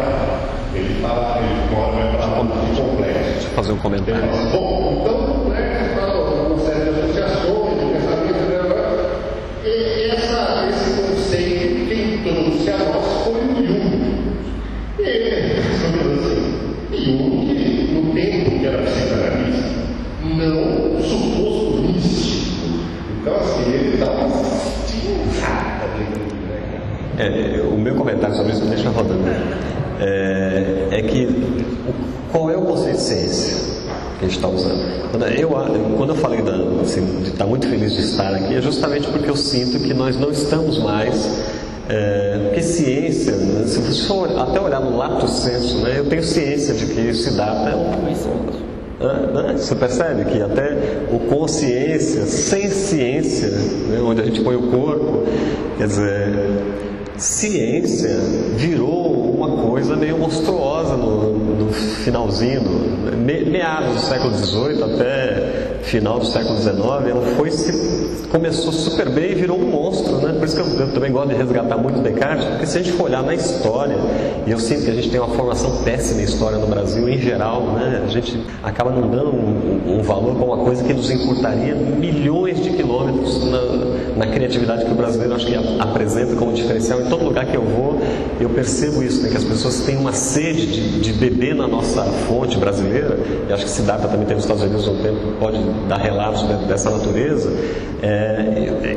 Tudo tem um preço, parece, né? Quer dizer, por essa nossa criatividade, esse nosso laissez-faire, às vezes com algumas coisas, com metodologia, tem vantagens e desvantagens. Eu acho que o conceito de ciência, ele já passou na hora dele ser reconstruído com uma coisa não tão distante quanto o conceito de arte, né? E a arte tekné lá para os gregos, né, era uma coisa do artífice, do que faz, e o cientista é um cara que faz pra cacete, né? O artista, o cientista é um cara que está no laboratório fazendo. Aliás, até me espanta hoje essa distância, porque eu vejo no meu convívio com cientistas e com artistas, cientistas fazendo mais do que os artistas, ainda mais com essa virtualização, entendeu? Então o cara, assim, tem artistas terceirizados hoje, né? O cara monta uma equipe, assim, sem querer falar mal nem bem, mas o cara monta uma equipe, você vai desenvolver isso, você vai desenvolver aquilo, ou seja, o cara está no nível de abstração, o artista, né? Que já... Sim, também. Sim, não, isso que é os grandes laboratórios do mundo, o chefe do laboratório não faz nenhum experimento. Não faz nada. Nem entra, ele né? só pede dinheiro. A única coisa que ele faz é ele pede dinheiro. É um especialista em editais. Isso me lembra de um negócio que eu vi num carro outro dia. Você precisa fazer um edital? Chame um artista. Isso está valendo agora para cientista também, né? Estou dizendo que na ciência, especialmente nas ciências biomédicas, hoje, nos últimos 30 anos, os caras mais bem-sucedidos são os grandes empreiteiros de ciência. O que ele faz é contratar gente que faz ciência. E ele escreve projetos de dinheiro para pagar essa pessoa. Curador. É o curador da ciência. Isso é um modelo capitalista aplicado a fazer sentido. Da entrevista. Ih, ela sentiu. Alguém leu o Estado de São Paulo, né? Recentemente. Tá te sacaneando. Senhor chefe. Só para eu saber a questão, eu sou psicanalista e achei interessante porque como a sua fala colocou a psicanálise baseada na consciência de uma forma, né? Apesar de que o entendimento, a psicanálise não é uma ciência, pelo menos como ciência. Nesse conceito de ciência, né? O que é muito bom, diga-se de passagem. Ela é uma praxe, né? Ela tem esse aspecto de praxe e ela fazia um empirismo sim e um método clínico, né? Quer dizer, os estudos de Freud não digo que ele deve na clínica, né? O método clínico, como tal, pode ser considerado científico. Científico, né? Então, depois, uma coisa fica tudo muito mais complicado de conversar, eu acho, porque talvez se estudou como um discurso a partir das coisas do Antônio Graça, pelo menos com a lógica, eu tenho a impressão que tem grandes contribuições com a leitura que faz a Freud. Eu também não consigo saber como que a psicanálise poderia sobreviver muito sem a leitura, apesar de ela não ser um neurocientista como Freud. Ele é um psiquiatra, e tem outro.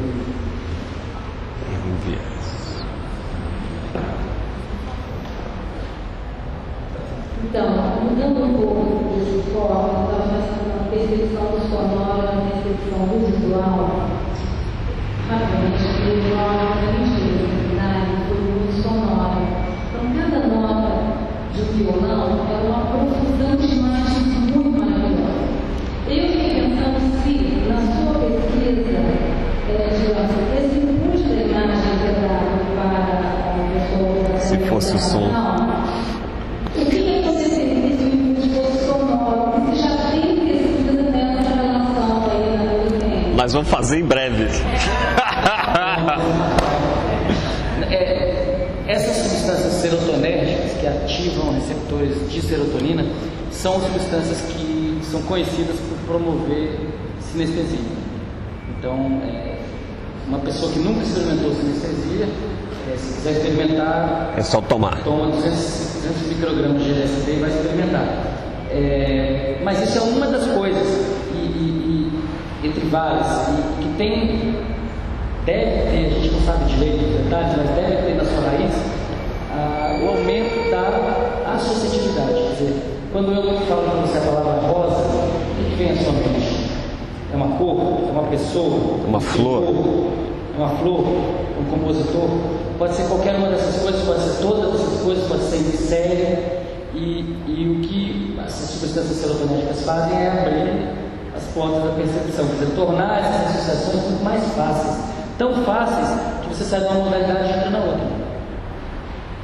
Agora, no caso do DAI, no caso das regiões em torno da ayahuasca, eles valorizam muito a miração. Agora, qual é a origem da miração? Será que a miração é uma energia elétrica, quer dizer, é uma atividade elétrica que era objetivo de tornou visual, por isso que eles cantam tanto, por isso que eles tocam tanto, né? Em alguns casos baile?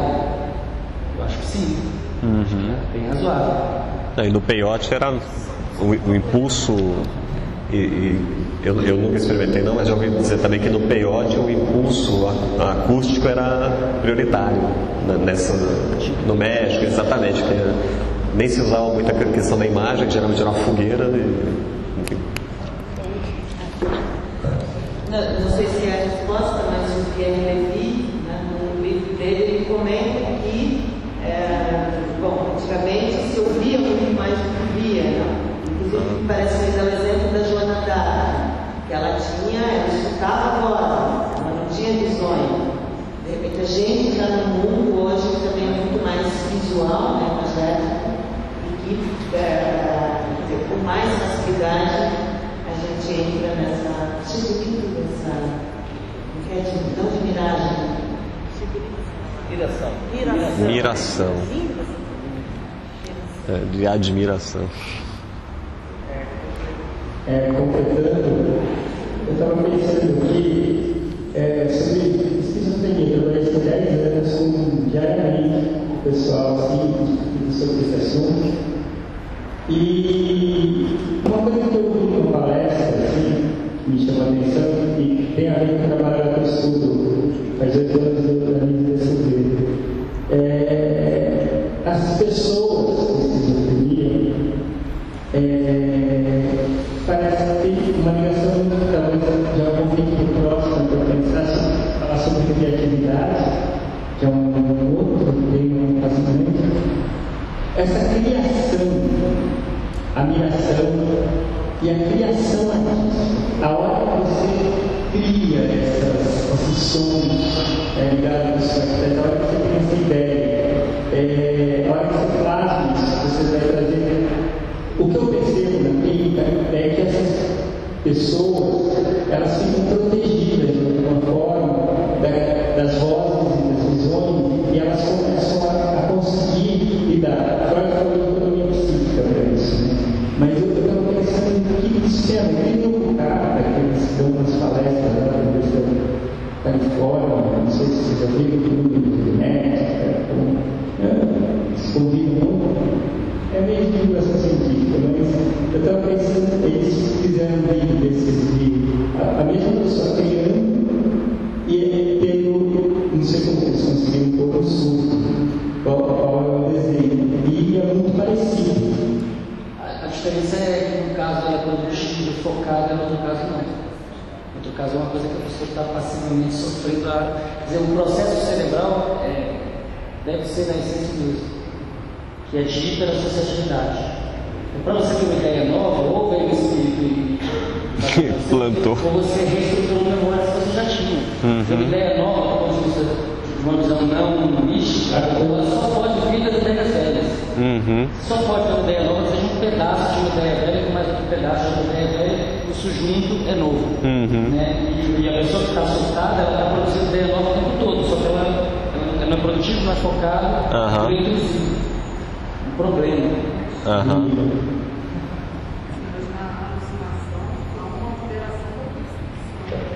Sim, mas é o mesmo processo de hiperassociatividade. Pode levar a um caso de extrema sinestesia. dizer, a própria, isso é um pouco que eu falei antes, a própria percepção ela é toda baseada nas suas memórias. Você não percebe a sua estimulação. Você simula uma coisa que você já conhece. E aí, de vez em quando, você adiciona uma coisa nova para esse motor. Né? Aquela chave, eu estava dando um exemplo aqui. Você não consegue saber a chave do carro, você não consegue achar, aí você encontra lá no estado, no lugar que você usa 10 vezes. Por que você olhou e não viu? Porque a sua percepção visual não é parte da retina. Boa parte da parte da retina você nem percebe. Você está sendo broileriano. Agora, não é só falar. É bom. Não psiquiatra, psiquiatria de hoje não tem nada de broiler. Os cremes Glória do Freud, infelizmente, foram substituídos pelo remédio. Pelo agonista de receptor. Acho que substitui. Não, o remédio é muito importante, mas ele não substitui a terapia. Mas ele é muito antigo ainda, ele está muito longe de chegar ao remédio. É muito grosseiro, ele vai tomar porque é muito diferente assim, né? Se você o cara tomar alopramidol via oral, você banha no cérebro uma coisa que poderia ser muito melhor administrada, se a gente soubesse como uns sprayzinhos, né?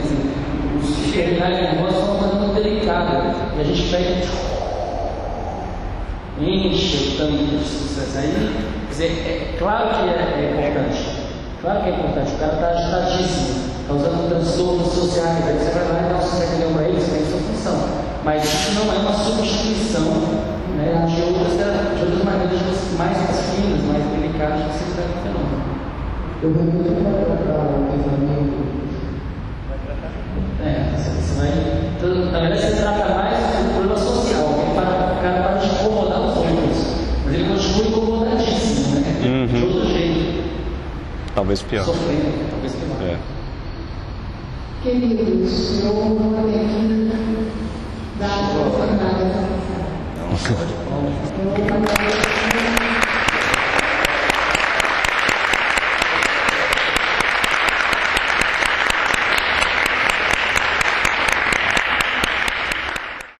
Tum tum tum tum tum tum tum tum tum tum.